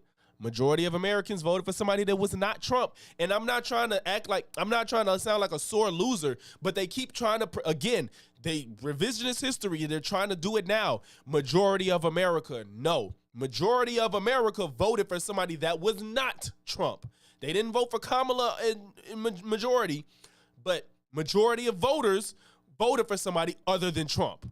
So don't sit here and act like most of America, if we're going off of the votes, voted for Trump, because that's not what happened. Thanks to the way our Democratic Republic works and the Electoral College, this is just how it plays out. say about Trump personally. They just think, well, he's I what think he we is. should He's do getting ranked stuff done. choice voting. That's going to be a real problem for the Democrats in trying to stop them winning again next time, isn't it? Not only. I don't think that's what's happening at chill. all. I think people are in shock. I think many people, including Republicans, are taking this in, realizing the full-on authoritarian takeover that this man is now implementing in the United States, from his cutting funding that had been actually already authorized by Congress, trying to basically nullify the role of Congress, nullifying the Constitution itself, what he's doing with economic warfare against countries that are not going to take it lying down. It's working. The fact that Musk and his... It's working. Well, you say it's working. I feel Mexico that we are is in literally process. sending 10,000 troops to the southern border. It's not as we working. speak, They were doing that because Trump anyway. said, I'm going to slap 25% tariffs. They blinked. They're sending the troops. He's given them a month's grace to sort out other deals. That's a doing win that for the American anyway. people. Well, what you see as a win for American people, I don't necessarily see as a win for American people. And if the American people believe that his threatening actions is economic warfare against Canada, against Panama, against Mexico, against all of these countries, particularly I'm concerned about Latin America, because these people are going to be more and more open to relationships with China. He is actually magnetizing more and more activity of the Chinese in the Western Hemisphere. What this man is doing now, with Musk coming in to take over basically government computers and hooking them up with Starlink, this man is doing insane. something that is actually changing the entire equation of the three co-equal branches of government. He is acting as though the Constitution shouldn't matter, the Congress shouldn't matter. It's basically whatever he wants. Meanwhile, he is clearly a pathological liar. And don't think that the American people are not registering this. The American people are, a lot of times in life, when the biggest things happen, Pierce, you don't automatically start jumping up and down. You say, I got to think about this. And I think that's where the American people are. The corruption is so deep. Watching these appointments, watching who he put over as Secretary of Defense, watching what is happening right now with Kash Patel, what Kash Patel could do with the FBI. Do not underrate us. Churchill said, you can always count on the American people to do the right thing after they have exhausted every other option. We're often, Europeans know this about us. People all over the world know this about us. Sometimes we're kind of slow to get there. But when we do get there, we'll slam it like nobody's business. And we are going to. What he is doing, this authoritarian coup, hostage taking over of the U.S. government that this man is seeking to do right now, will not stand. You know the problem? Be a righteous conservative. Marianne, Be a high-minded conservative. hang on. Marianne, it's a lovely speech. The problem you have is that your guy, Joe Biden, exposed himself in the last few months of his... Oh, snap. Cynthia McDonald, I appreciate you for the $10 super chat. Appreciate your content, and I'm glad I found your channel, fam. I'm also a fellow Chicagoan. Let's fucking go! Chicago, stand up. You feel me? Hey, I love it. I love it. Hey, man. Hey, that's crazy. You found my channel as a fellow Chicagoan. Come on, y'all give it up for Cynthia, man. I appreciate the super chat and the support, and for you being a Chicagoan. Thank you. His office as not only unfit for office because he barely knew what day it was, he was also a liar throughout that last few months, a brazen liar actually about stuff he'd said before that he then just did. And he's also pretty corrupt actually, because giving preemptive pardons to all your family over what could have been pretty serious allegations, actually that's corrupt in my eyes. Yeah, despite how anybody feel about Marianne's politics, she's spitting right now, and and it needs to be in front of this fucking. Hey, Brian, hey, look, I'm from the suburbs. I'm from the suburbs of Chicago, South suburbs. But we got to rep. Everybody don't know all the suburbs. You feel me? Everybody don't know all the suburbs, so you just got to say Chicago. And I'm not in fucking Joliet, y'all. So I ain't fraud. I'm not in one of those suburbs. I ain't Champaign. People be like, I'm from Chicago and they in Champaign and shit. I'm like, nah, it ain't, nah. I'm from the suburbs, South suburbs. Afraid that Trump may be all the things you say. But you know what he'd say? Well, at least I'm not Biden. Anyway, got to leave it there. Panel, thank you very much indeed. And Marianne, my only advice is you could definitely lead the Democrats, but don't make it about your gender or skin color. Pierce, wait a minute. Wait. He just had to do this? Panel, thank you very much indeed. And Marianne, my only advice is you could definitely lead the Democrats, but don't make it about your gender or skin color. Get the fuck out of here, bro. He's Make it such about a your dick. brilliance. Right now we can't afford Make it about your Can I brilliance as add a one thing politician here? and your vision for And America. you cannot Can I push compare back, the Pierce? pardons that No, you can't, Biden you gave can't, to the you can't. 1,600 No, you can't, people. you can't. All right, I've got to leave it there, but you actually, you know what? He made I went to high school in South Holland too. That's quite crazy. I went to high school in South Holland. on the campaign The truth trail. is, you That's can't. why We've got to Democrats leave it there. talk Sorry, about Natalie. authoritarian takeover. Sorry, guys. I've got to leave it there. Great panel. Thank you all very much indeed. And nice to talk to you again, Marianne. Appreciate it. Well, Dana White is the CEO and president of UFC. Was your colors blue and white or yellow and black? Currently one of the fastest growing sports franchises on the planet. He's also just been appointed to the board of directors of Meta, giving him an influential stake in Mark Zuckerberg's pledge to restore free speech. He's also Is close this Dana personal friend White? of Donald Trump. I don't care about Dana White. I don't care about Dana White. I'm not interested in nothing Dana White has to say. I do not care about nothing Dana White got to say. I am about to go get me something to drink, and then I'm going to start the next video. Now for a wife beater. Yeah, like I don't care about nothing. You done got comfortable at the wrong time, girl. I was finna get up. That's why I was saying you can't just hop on me when you feel like it. Come on now. Watch out. Go. Girl. Yo, this cat is such a baby. He just love being up under somebody. Yeah, my colors was yellow and black too. You probably left before. You probably graduated before me. I actually didn't graduate from there, but I went there my first 3 years.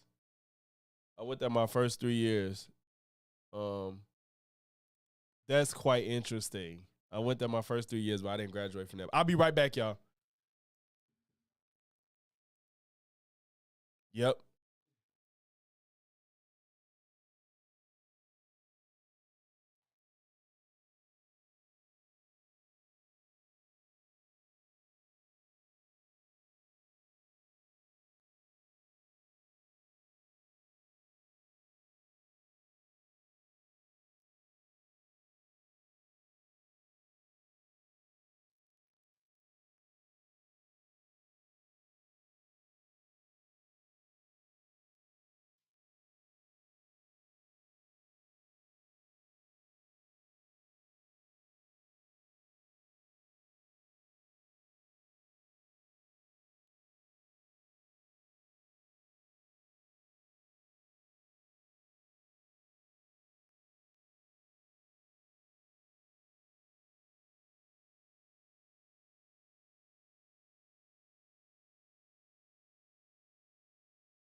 Yeah.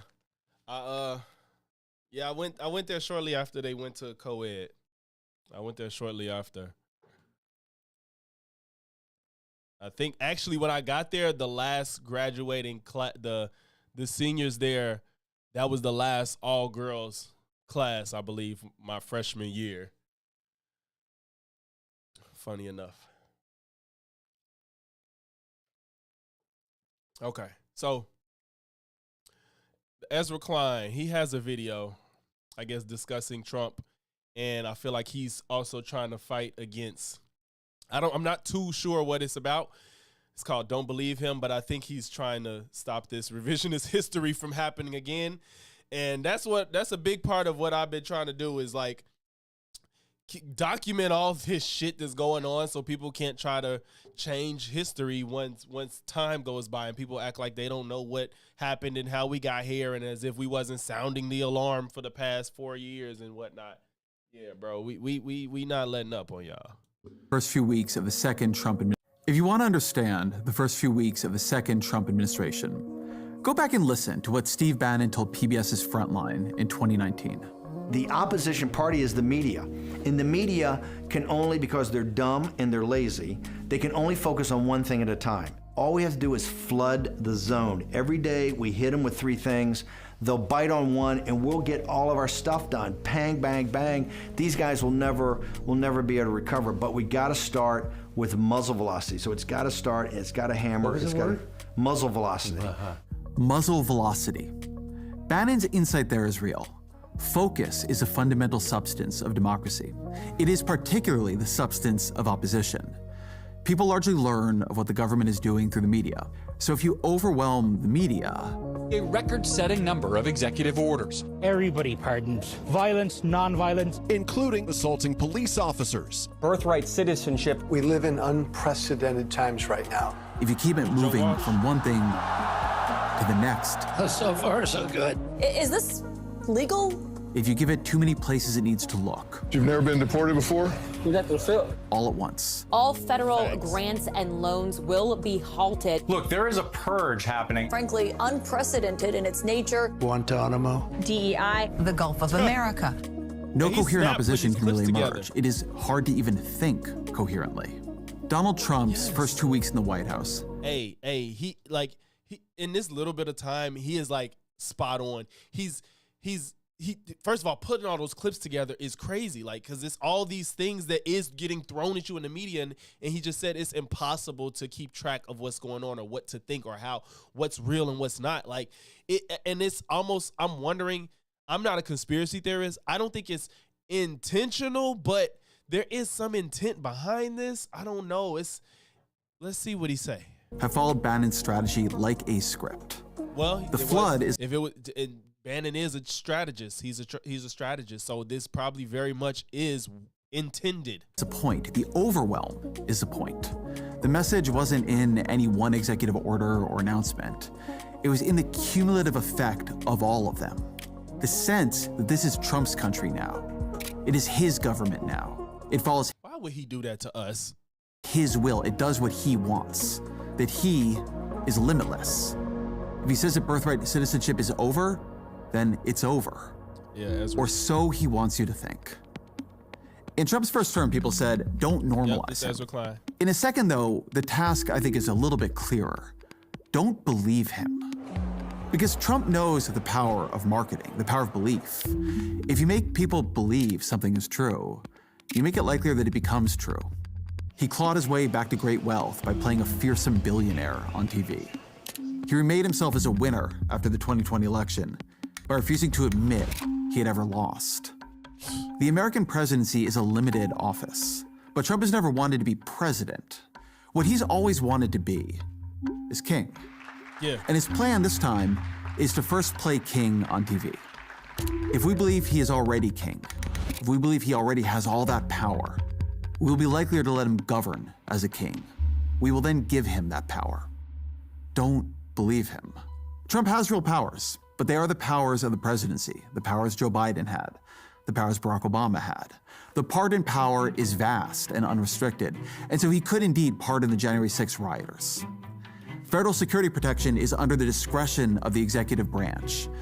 And so yes, Trump could remove protection from Anthony Fauci and Mike Pompeo and John Bolton and Mark Milley, and even Brian Hook, this largely unknown former State Department official who's under threat from Iran, who even donated time to Trump's transition team.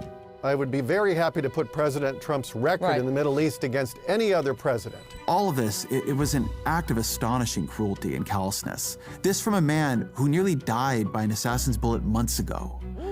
As much as anything ever has been, this, to me, this was an X-ray of the smallness of Trump's soul. But it was an act that was within his official power. But the president cannot rewrite the Constitution.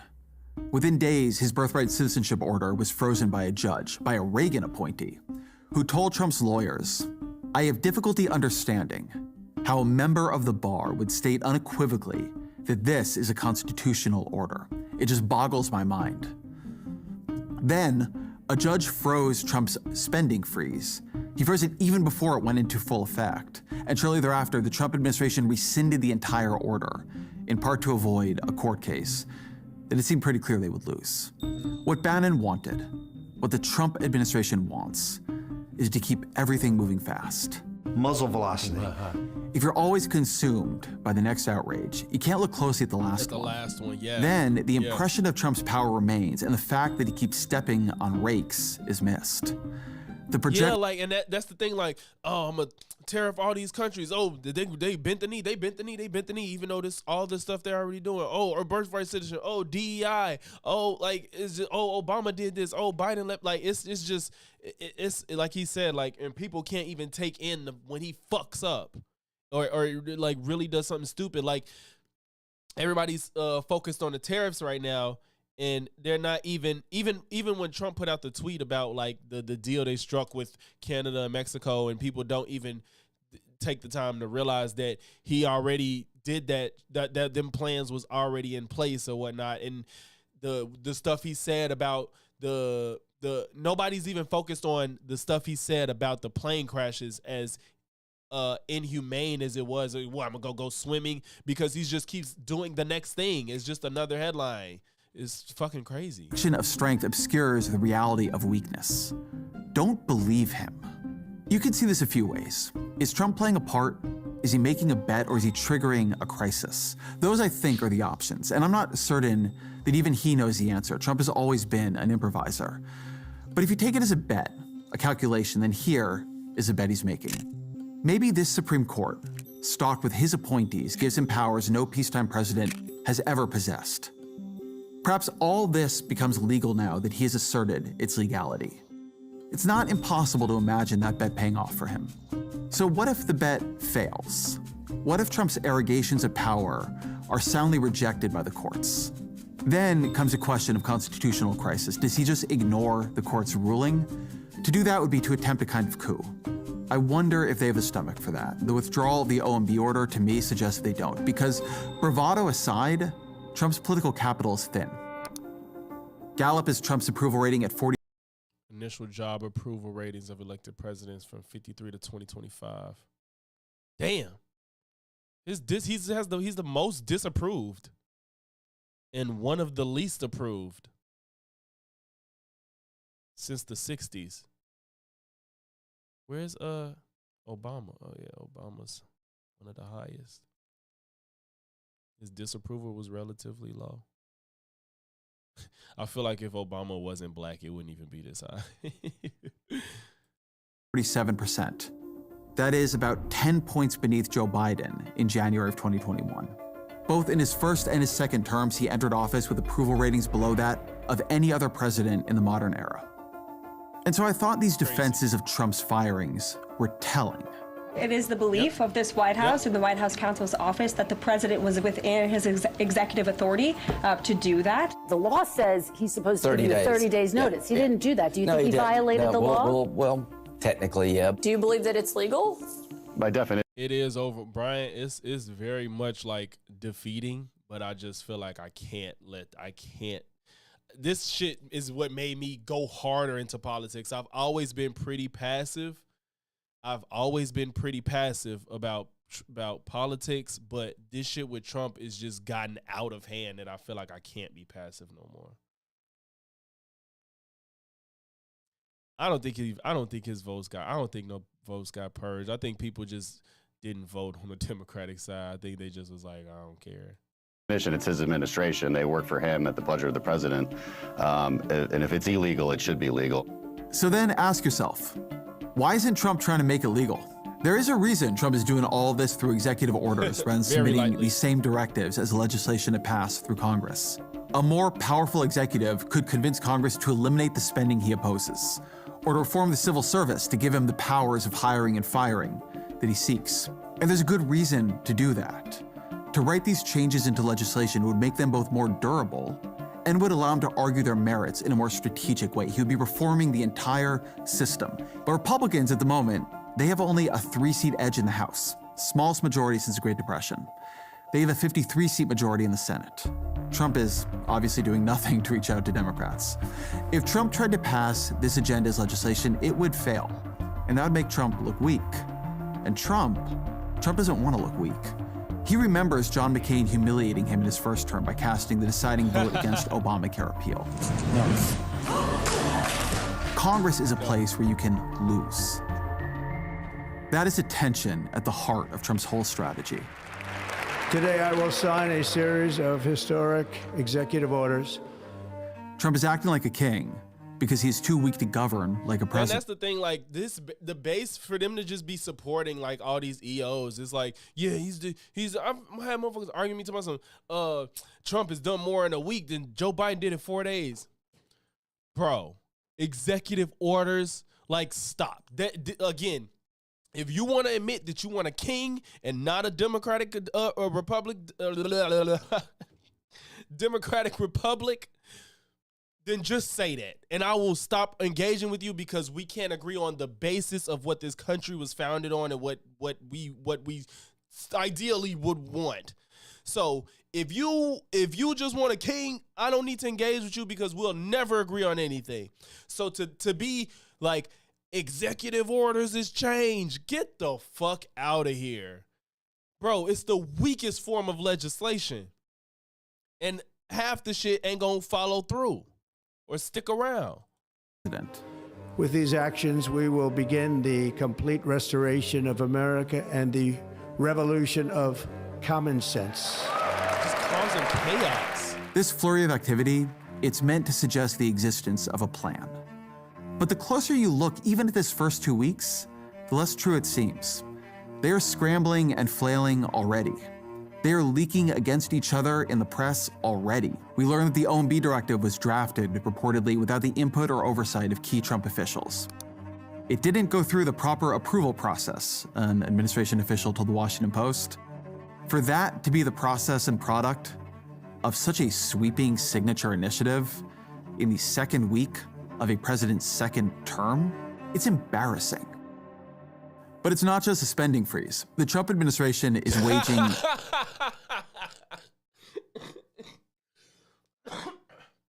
Oh my God. J-Max said his first week is like walking into a burning house full of children and saving the Tupperware first. Not only that, the people that called the fire department is like, yes, look what he did. He saved the Tupperware. Like, oh my God, you guys, look, this is why we called the fire department, to save the Tupperware. This is exactly what we need. An immediate war on the bureaucracy, trying to replace the deep state they believe hampered them in the first term. And a big part of this project seems to have been outsourced to Elon Musk, who's bringing the tactics he used at Twitter to the federal government. We're about 20% of the original size. So 80% left? Yes. He has longtime aides now at the Office of Personnel Management. Exactly. And that, like, but you notice, Cynthia, not even just John McCain, like, he would be ousted too. But you see what happened to like Adam Kinzinger and not McCain, the woman, the daughter, well, I can't think of Cheney, Liz Cheney. Like, if you're a Republican that goes against Trump, you don't have a job. Like, you're ousted. You're gone. You're kaput. Like, that's what's crazy. All these real Republicans that's standing up to Trump, they're ousted. That's crazy to me. That's crazy to me. And the email that got... Like, I've never felt like a Republican wanted to ruin the country and only cared about themselves. I think they just disagreed with how I think we should move. Like, I've never felt as much disdain toward a Republican to the extent that I do for Trump. It's just, and they love to pretend like it's a sides thing, and it's not. It's a Trump thing. He is unique. And like, I'm not trying to be hyperbolic and trying to say he's on the same level as the mustache man, but I'm saying that this is the type of stuff that people fall victim to when they don't realize what's going on. Like, I'm not saying it'll ever get to that point, but it's like you're falling for a person and you're forgetting your morals and like any type of rationale to what's happening to follow a person. Like, you're everything goes out of the window because you're following a person and their individual beliefs. They don't believe in anything but themselves. No, I don't know. I can't speak. I don't like Trump. I'm saying Trump. Elon. I'm sorry. Elon. Do we like Elon? No, I don't know how anybody else feel, but Elon is a goof. got sent out to nearly all federal employees, even reused. And that too, J-Mac, like a lot of these people was this VP, number one, they keep trying to say all the Obama and Kamala called him Hitler, and they never did, but who did? His VP. Used the subject line of the email he sent out to Twitter employees after the acquisition. A fork in the road. It's a kind of bragging. Elon wants he wants everybody to know it was him. The email offered millions of civil servants a backdoor buyout. Agree to resign, and in theory, at least, you can collect your paycheck and benefits until the end of September without doing any work. The Washington Post reported that the email blindsided many in the Trump administration who would normally have consulted on a notice like that. It blindsided many of the people who are gonna have to run these agencies that are now gonna be dotted by resignations. I suspect Musk thinks of the federal workforce as this huge mass of woke and largely useless ideologues. For most federal workers, they have very little to do with politics. About 16% of them work in healthcare. These are nurses and doctors who work for the Veterans Affairs Department. How many of them does Musk want to lose? How many primary care doctors treating veterans is he hoping take a buyout? Twitter worked terribly. I just wonder why people think Elon Musk has the average American's interest at heart. Like, what convinces you to think that Elon gives a fuck about you? He is probably trying to be a trillionaire, and he's been making steps towards that. Like, come on now, he hates unions. Like, why do y'all think he cares about people? After Musk's takeover, it had these frequent outages and bugs, but its outages are not a national scandal. When VA healthcare degrades, it is a national scandal. Most of what we're talking about here is a group text service at scale. Like, how many people are really needed for that, you know? What Trump wants you to see in How all many this people are activity. needed for that? Let's just keep putting people out of jobs. Yeah, I care about Americans, but let's just keep getting rid of jobs. Like, oh God, do they sit and think about any of this shit? Is command. What is really in all this activity is chaos. They have convinced themselves that speed and force is a strategy unto itself, that it is, in a sense, a replacement for an actual strategy, for thinking and talking things through, for consultation, for planning things out. Don't believe them. I had a conversation a couple months ago with someone who knows how the federal government works about as well as anyone alive. And I asked him what would worry him most if he saw Trump doing it. And what he said was that he would worry most if Trump went slowly. If he began his term by doing things that made him more popular, that made his opposition weaker and more confused. If he worked by stealth, if he tried to build strength for the midterms while slowly expanding his powers and chipping away at the state in the places where it was weakest, where people couldn't really see him doing it. But Trump didn't do any of that. Instead, muzzle velocity. And so the opposition to Trump, which seems so listless and absent after the election, now it's beginning to rouse itself. Oh, you Deadpool. There's a subreddit for federal employees where one of the top posts reads, "This non-buyout really seems to have backfired." I'll be honest, before that email went out, I was looking for any way to get out of this fresh hell. But now I'm fired up to make these goons as frustrated as possible. As I write this, it's been upvoted more than 39,000 times, and civil servant after civil servant is echoing the initial sentiment. In Iowa this week, Democrats flipped a state Senate seat in a district that Trump had won easily in 2024. The attempted... Good analogy. Elon is Lex Luthor. Yeah. He wants to be Iron Man. I think Elon wants to be Iron Man, but in reality, he's Lex Luthor. You're right. You're right. Spending freeze gave Democrats their voice back as they zeroed in on the popular programs Trump had imperiled. Trump isn't building support here. He's losing it. Trump isn't fracturing his opposition, he's finally uniting it. This is the weakness of the strategy that Bannon proposed and that Trump is following. It is a strategy that forces you into overreach. They can't pull it through the subpoena. I saw that they was trying to subpoena him, and I see they're trying to impeach Trump too. I think they're trying to impeach him too. I saw that too. To keep the zone flooded, you have to keep acting. You have to keep moving. You have to keep creating new cycles of outrage or fear to keep the media and the opposition overwhelmed. But then you overwhelm yourself. Yeah. They are flooding their own zone. I don't know that Trump sees his own fork in the road coming. He may believe he's a power he is claiming. That would be a mistake on his part. It would be a self-deception that could doom his presidency. But the real threat is if he convinces the rest of us to believe he has power he does not have. I saw Ro Khanna, Jay. I saw Ro Khanna was like, I, myself, and like 8 others couldn't make it in time. So that, I guess, like you just said, why rush that? Like I'm not saying you have time, but like maximize the ability for it to pull through. Like, yeah, that they definitely should have planned to get the outcome that they wanted. Yeah, because I saw Ro Khanna say that. He said him and 8 other people couldn't make it. Yeah, that's their own fault.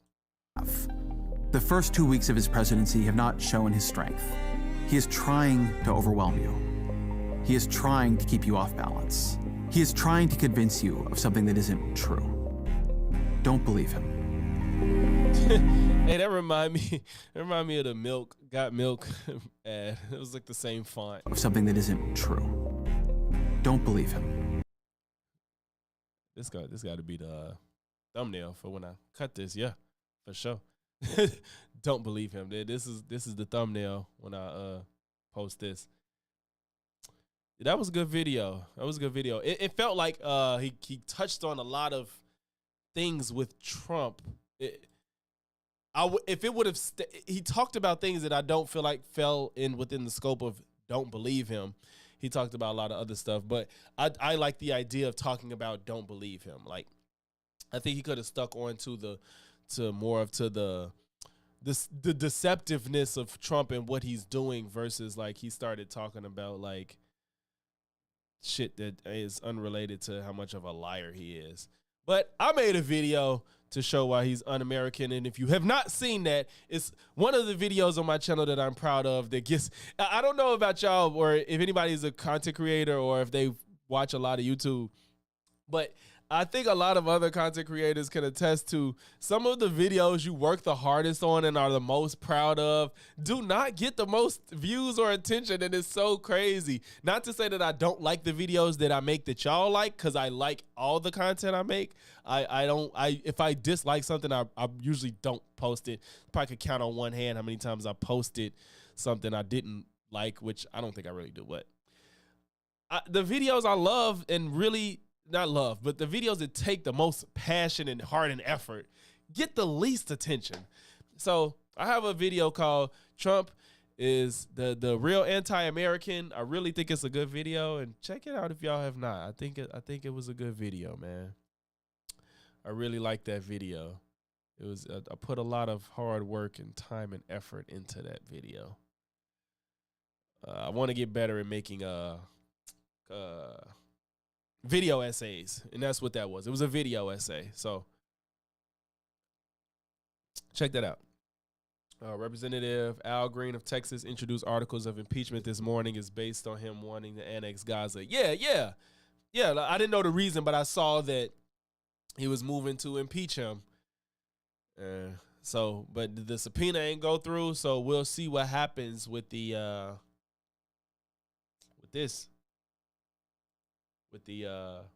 impeachment process. Yeah, and let's see. I want to see who's talking about this impeachment stuff. Like, this Gaza stuff. Like, are y'all talking about Gaza?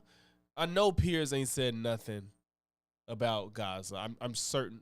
What's today? He should have a video out today. I think he posts a video at least once a week. I mean, every day, Monday through Friday, I think. Huh. FD Signifier made a video saying why I don't think we should waste our time making anti-Trump content. Well, I'm not doing that. I'm just covering what he's doing.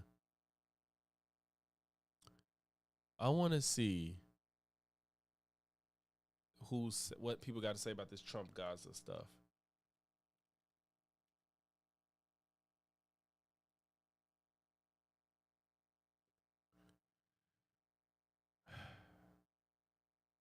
The U.S. will take over the Gaza Strip.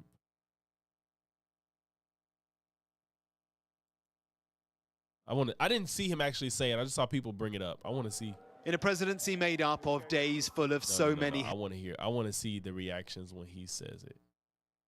I also strongly believe that the Gaza Strip, which has been a symbol of death and destruction for so many decades and so bad for the people anywhere near it, and especially those who live there, and frankly, who's been really very unlucky. It's been very unlucky. It's been an unlucky place for a long time. Very unlucky. This vocabulary is that of a 7th grader. Fucking Christ.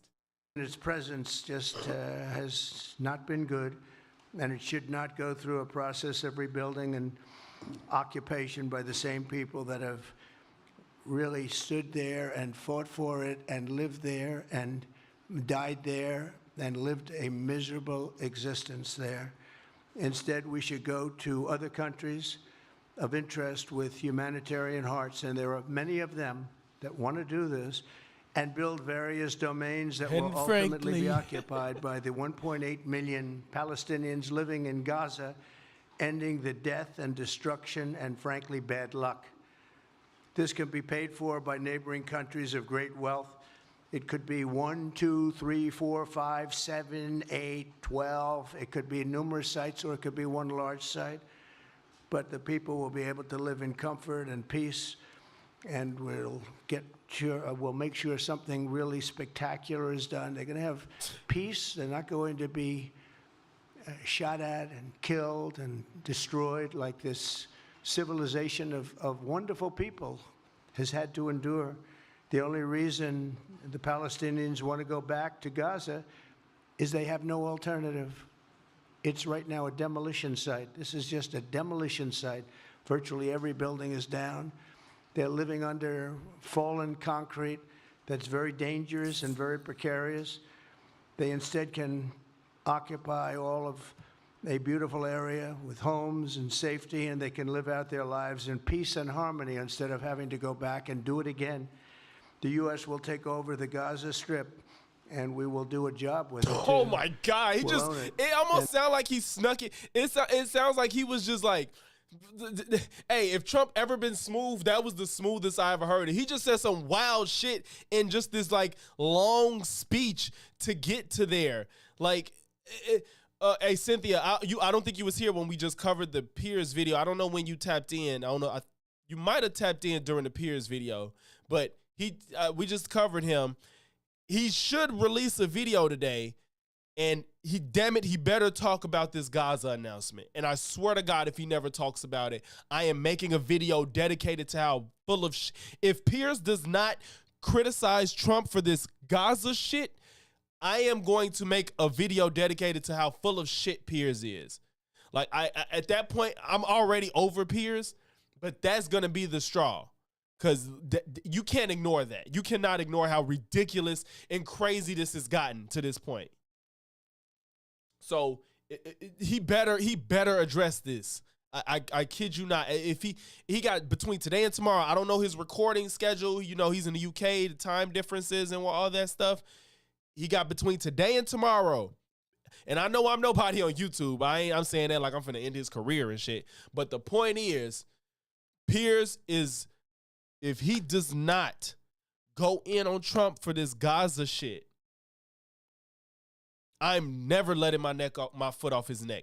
And I got a parody sketch video on him too. If y'all ain't seen it, I did a parody sketch for when liberals go on Piers Morgan. It's pretty funny. Oh man. And be responsible. So let me. He just snuck it in. He was just talking, just saying a bunch of nothing, and just sucking. And then America will take over the Gaza Strip. And like what? And be responsible for dismantling all of the dangerous unexploded bombs and other weapons on the site. Level the site and get rid of the destroyed buildings. Level it out. Create an economic development that will supply unlimited numbers of jobs and housing for the people of the area. Do a real job, do something different. Just can't go back. If you go back, it's going to end up the same way it has for 100 years. Did I not go back enough? I'm hopeful that this ceasefire could be the beginning of a larger and more enduring peace that will end the bloodshed and killing once and for all. With the same goal in mind, my administration has been moving quickly to restore trust in the alliance and rebuild American strength throughout the region. And we've really done that. We're a respected nation again. A lot's happened in the last couple of weeks. We was respected under Biden. People don't respect you, bro. We are actually a very respected nation again. No, I didn't go. Same numbers of for dismantling. We will do it. They instead can concrete that's very dangerous down. They're living under fallen concrete that's very dangerous. Shot at and killed and destroyed like this that shit in. Civilization of wonderful people has had to endure. The only reason the Palestinians want to go back to Gaza is they have no alternative. It's right now a demolition site. This is just a demolition site. Virtually every building is down. They're living under fallen concrete that's very dangerous and very precarious. They instead can occupy all of this and spectacular is done. They're going to have an site, but the people will be able to live in comfort and peace. And there are many of them that want to do this. Resistance there. Instead, we should go to other countries for it, by the same people that have not go through a destruction. I also strongly believe that the Gaza Strip, which has been a symbol of death and destruction for so many decades, and so bad for the people anywhere near it, and especially those who live there, and frankly, who's been really very unlucky. It's been very unlucky. It's been an unlucky place for a long time. Being in its presence just has not been good, and it should not go through a process of rebuilding and occupation by the same people that have really stood there and fought for it and lived there and died there and lived a miserable existence there. Instead, we should go to other countries of interest with humanitarian hearts, and there are many of them that want to do this, and build various domains that will ultimately be occupied by the 1.8 million Palestinians living in Gaza, ending the death and destruction and, frankly, bad luck. This can be paid for by neighboring countries of great wealth. It could be 1, 2, 3, 4, 5, 7, 8, 12. It could be numerous sites, or it could be one large site. But the people will be able to live in comfort and peace, and we'll make sure something really spectacular is done. They're going to have peace. They're not going to be shot at and killed and destroyed like this civilization of wonderful people has had to endure. He can't keep the only reason the Palestinians want to go back to Gaza is they have no alternative. It's right now a demolition site. This is just a demolition site. Virtually every building is down. They're living under fallen concrete that's very dangerous and very precarious. They instead can occupy all of a beautiful area with homes and safety, and they can live out their lives in peace and harmony instead of having to go back and do it again. The U.S. will take over the Gaza Strip, and we will do a job with it, too. We'll own it and be responsible for dismantling all of the dangerous unexploded bombs and other weapons on the site, level the site and get rid of the destroyed buildings, level it out, create an economic development that will supply. And I bet you the cover up is going to be, well, when he said own it, he didn't mean like literally own it under like a U.S. like Puerto Rico, but you know, it'll just be, we'll take over and help out. Like, no, bro. This should not be something we have to deal with from our president. Like, God damn. Oh, low man, IQ. This shit is indefensible, bro. The man say, yeah, since y'all won't stop, America just gonna take the Gaza Strip. Y'all figure it out. Like, oh man. For those that are in the chat, leave a like if you are in this chat. Make sure you leave a like. If you want to communicate with me and or the community, make sure you join the Discord. If you have anything to suggest for me to react to in the future or at this point in time, join the Discord and leave in the suggestions tab. Appreciate any and everybody that's been here for watching the stream, whether you left a like, comment, sub, if not one or all three. You know what I'm saying? I had another video, but I don't know. it's definitely a lighter topic. If anybody's on the edge, you can have some fun. It's an Abba and Preach video. Abba and Preach have a video. Couple of YouTube goats. European white men want us blacks. Weirdo passport bro. I don't like the passport bros. I dislike them less than red pill, but they still they red pill adjacent, so they still cringe as fuck. All right, hold on, but I'll be right back because I will own it. We did that. You talking about like we did that to them, Cynthia and Jay? Is that what y'all mean? Right back.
Oh yeah, facts.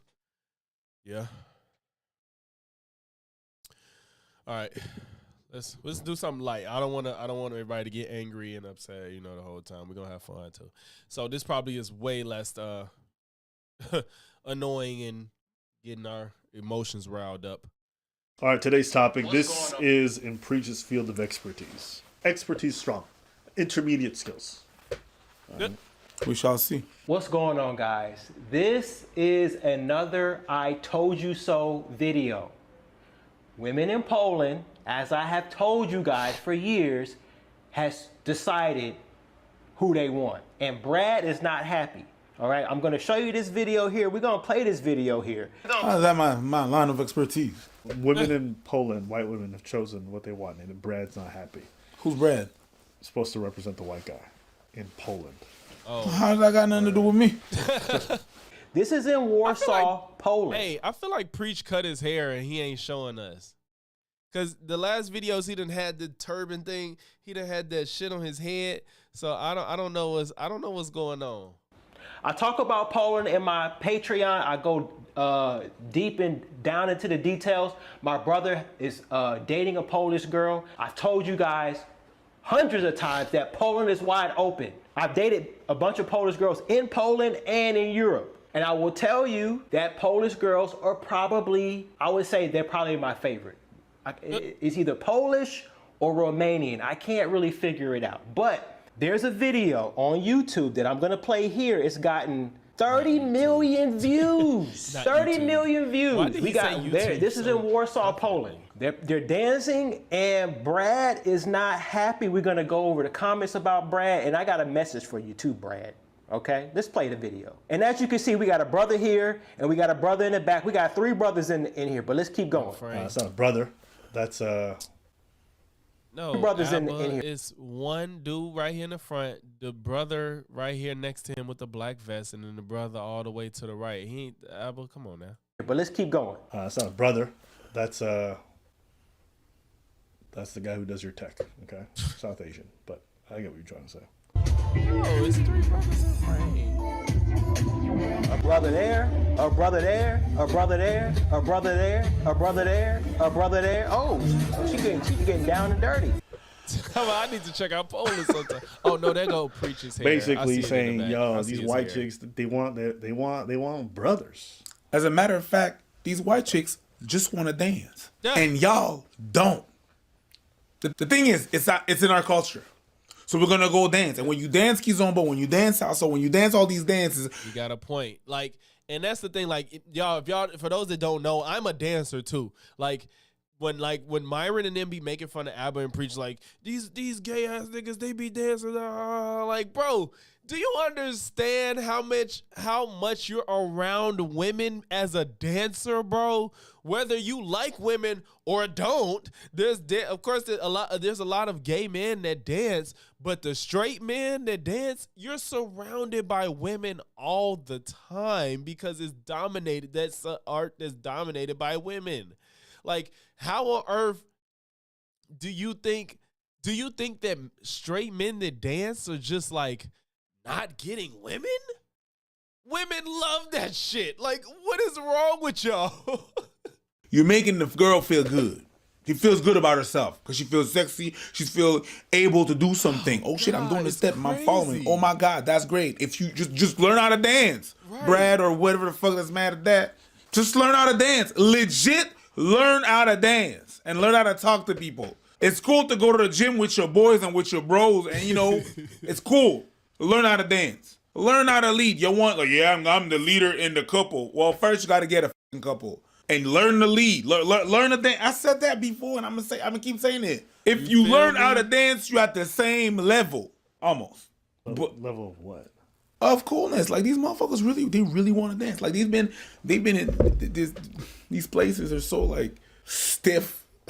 It's stiff. You can't really go out, and it's just really like one way of doing things in the role, the gender roles, and it's very archaic and stuff like that. They want to just go out there and feel free to be able to dance, just something different.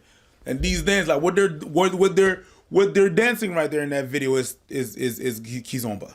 Yeah. Tarashinha, to be more precise. Has that heavy bass, the waist, and everything and stuff. That's whoa, whoa, whoa, whoa, whoa, whoa. That shit. You know what I mean? So think of it as like a more. Well, some people don't like it, but some people like calling it African tango. Sure. African tango. Derived from samba, but it's its own thing. But basically, yeah, it is. So and they see this, girls want to look sexy, especially in Poland and all these places. They took over twerking in a manner that I do not comprehend. I don't understand it. But they took that over because they want to feel sexy. They want to be like, they want to feel like they own their body. When you do dance like that, well, that's what's going to happen. Learn how to dance. That's it. All right. But then again, some of our detractors are going to think we gay because we dance. Right. Okay. Okay, you feel me? Like, hey, oh my God, like, yo, that's what I'm saying. Like, I've been dancing since I've been dancing for over 15 years. I've been dancing for over 15 years. So, like, when these people think that, like, there's still men out here that think dancing is like a chink in your armor as a male, and it's like, bro, you unlock a new level when you learn how to dance. You don't have to be the best. You don't have to be like, you don't have to specify in a field. It doesn't matter the type that you know. Like, okay, granted, there's certain niches where it's like, if you know how to waltz as a straight male, like, there's not a lot of settings where you can go, but you put yourself in the settings where people waltz and then you'll be good. But, you know, when you go to a party, if you were like in urban culture and stuff, and you know how to keep rhythm, man, what? Women is gonna glue themselves to you. So, like, if I know a lot of my audience is my age, but for you younger niggas that think that dancing is like some type of thing to be ashamed of, hey, I'm telling you, women love dancers. Women love male dancers. Like, and if you're straight, it feels like a bonus because a lot of male dancers do be homosexual a lot of times.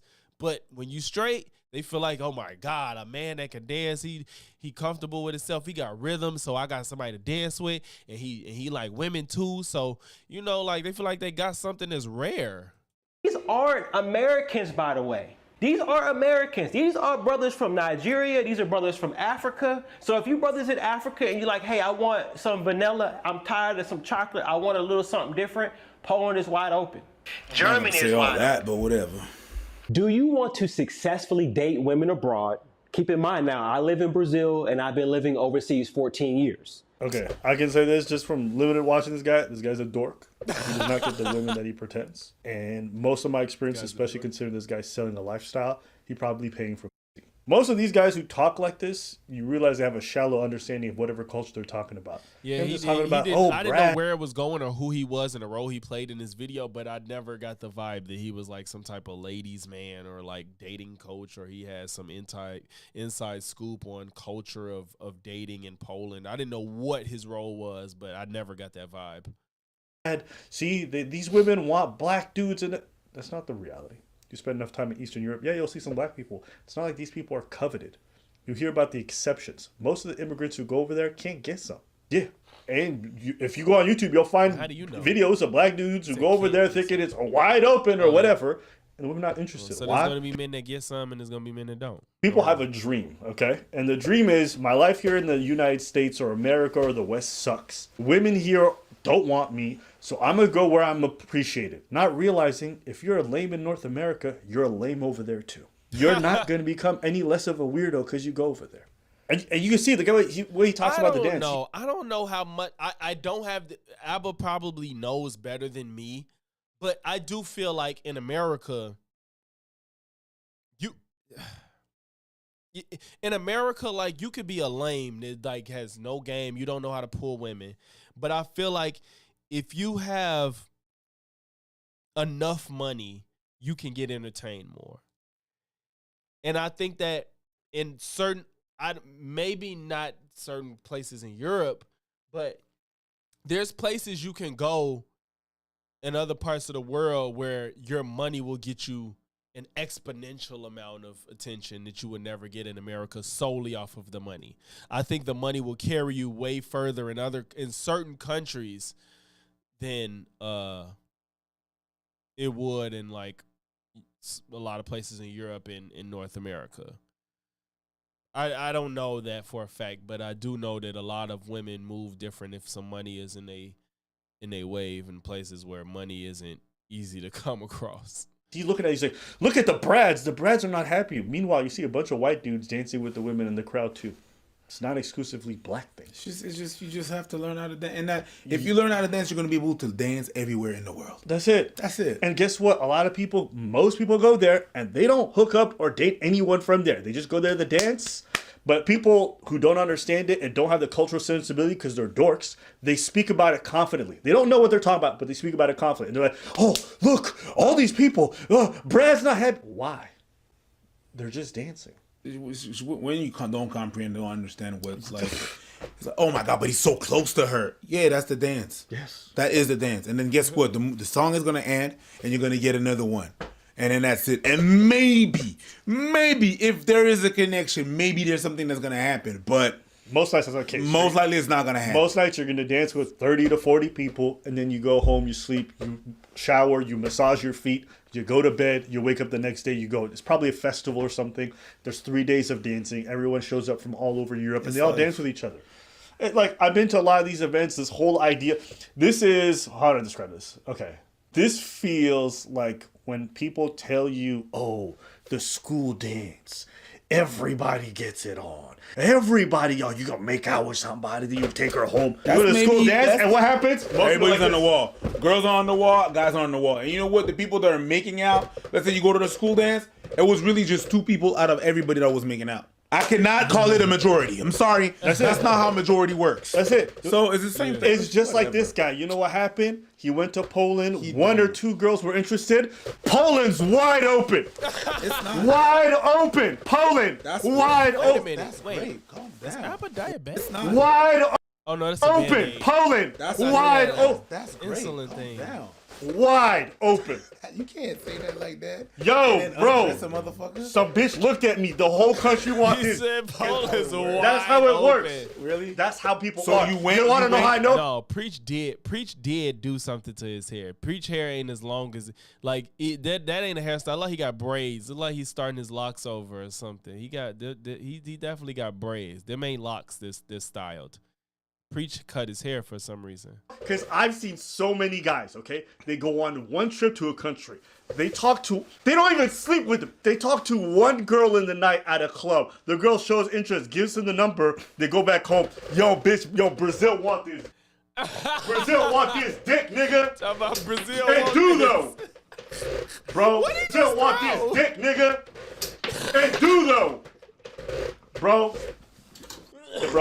president of Latin America right here, bro. He has a Yeah, they all about to get this schlong. Yay! What happened? Yo, you already know. The girl gave me her number. We know what it is. We know what it is. No, but guys, but be real, bro. Guys be hyping themselves up. Don't on that shit. Yo, Brazil's want this. Shut the fuck That's how up. guys be, though. Yeah, I know. Guys have one experience. Go the whole country. Chill. And it's not even one experience. It's just He said the one whole country. Nothing, bro. It's not even an experience. It's just an event. Something happened. But yeah, you're right. You know what? Guys be hyping themselves up like that. Every time. Yeah. Every time people go to the country one time and then they think they know everything. But the wide open thing, I don't know. I wouldn't move to Poland just because, you know, maybe the girls like you, but the guys don't. And then the girls, she got a rest of her family. I don't want to necessarily deal with that. You understand what I'm saying? Yeah. Like, it's guys do be acting like that. Yo. And this guy's selling a course. Think about this, right? Think about this. Coconuts in Barbados. 2 coconuts. Right? He's selling a course about living abroad and how great it is. Yeah. So, of course, he has to sell it to you in this way because if he doesn't, who's going to want to buy his course? So he has a financial incentive to lie to you. Sure. But let's keep listening to this made-up narrative. Look, she all on it. Another one all on it. Like something about this whole setting looks like it's staged, but granted, maybe the culture is that different in Poland to where this is actually how people interact. Because even the way everybody's dancing with one another, as far as what we do in America, none of this looks real. It looks staged, but if this is real for Poland, this shit don't look fun. Like everybody looks like a paid actor that doesn't want to be there. Nobody looks like they look like they're all paid actors with their first gigs and don't know how to act as an extra to be background. Everybody looks fake. They wild. Oh shit! It's open for lesbians. yeah. It's open for lesbians. Woo! 2 girls dancing together. Oh shit! Only one I get it. I hate these people. Shut Here's the up. truth. Okay, so here's the truth, dude. I'm just gonna keep it real with you, and we're gonna get I got a message for you too, Brad. You stick around. A lot of these women want mixed children. What the fuck, bro? How did we jump to? How are we jumping from women dancing with people at a party to they want mixed kids? Like, bro. They don't. See, Abba's right, and like, dude, gets no pussy. Like, I don't know that. I didn't know it then, but now I'm convinced. Like, he don't get no ass. He don't get no ass. That's No, they don't, weird. bro. And That's you fucking know what weird kills to me? say. If you actually spent any time around Eastern Europeans, a lot of them, their family's opinion, the way society views That's it fucking matters. weird. It matters. It does. This idea that they want a bunch of mixed kids is not real. Oh my god. But this is the utopia that they're trying to sell themselves. Why? Because it conforms to the one thing that's what? The women in the West suck and the women abroad are better. But you go there, they don't want that. Oh my god, dude. Also, a lot of them are curious about BBC. Okay, I'm gonna tell you that is the honest truth. I shouldn't tell this story on YouTube, but I'm gonna tell it. I was in Austria. Okay. And if you guys know, 304 is legal in Austria. They have these buildings full of 304s selling box for a price. He's talking about the red light district, and he's talking about you see the women through the windows, and if you go inside, you guys can negotiate and you pay. Let's see where this goes. You can even get them delivered to you. Okay? I got one delivered to me. I told you he's a trick. I told you he's a trick. All this yapping about I told you You can windows, and if you go inside, you guys can negotiate and you pay. Let's see where this goes. You can even get them delivered to you. Okay? I got one delivered to me. I told you he's a trick. I told you he's a trick. All this yapping about why would you ever even have to pay for it? You're gonna base your experience on you. I told you this guy's a trick, bro. You're gonna base your experience on a sex worker. What did she say? Ooh, me love you long time. I really want to see BBC. Like she's working, my guy. It's like going to a bar and saying like, oh man, the bartender really likes me. No, she's being polite and she can't leave. She works there. It's like, you know what? Let him finish. I'm telling you, trick energy is very distinct. Let's let him Oh, l'Éternel est mon berger. She comes to the crib, and this is a 304, by the way, a 304 that you pay to smack up. He didn't smack her at all. They don't let you do that shit. Say They're he very didn't strict smack about her it. at And if they coming over, everything is negotiated. No, I think the smack is it's a way of saying. Oh, he can't say it. No, he didn't smack her. Okay. Just to be clear, you can't even be rough with them like that. No, that's not what he meant. I don't think that's what he meant. I don't think that's what he meant. All right. I mean, give him the benefit of the doubt. She comes to the crib, and it's nothing, by the way, 50 euro, which is chump change. I'm in and out of town, all right? Yeah. For 50 euros, you're definitely not putting no hands anywhere. It's very vanilla. Well, it depends what he. Anyways, did he get gourmet pizza or did he get? It don't matter. Even the cheapest one. 50 euros is the cheapest you're gonna get. Yeah, that's what I'm saying. Yeah. So if you got the cheapest, he's not getting none of the extras. No. The way it works, you literally negotiate everything. You negotiate how many positions. Everything is with a condom. Everything, they got gloves and everything. Okay, and it's super straightforward. Let's just see where this goes. She comes to the crib, I pull my pants down, and she says, "Wait a minute. I need to take a picture of this. I need to take a picture. I need to take a picture of this and show it to my friends." Okay? I'm not saying that I'm Joe Schmo, hung, crazy, whatever, right? But I've been called Girth Brooks here and there, okay? She wanted to take pictures of it to send to her friends, okay? This guy's such a fucking loser. Weirdo. This What guy's the such a fuck? fucking loser. He let a random woman take pictures of his ass naked to send to other people, and he was so happy someone was slightly impressed. Preach looks so pissed off back there. Bro, that shit weird, bro. Like niggas that get on the internet and just pretend like, oh, God. Said he let her do it. What a Y'all know fucking it, though. goofball this guy is, bro. What is his name? Skylander. What a fucking goofball. You sell box for a living, okay? You sell box for a living. This is your profession.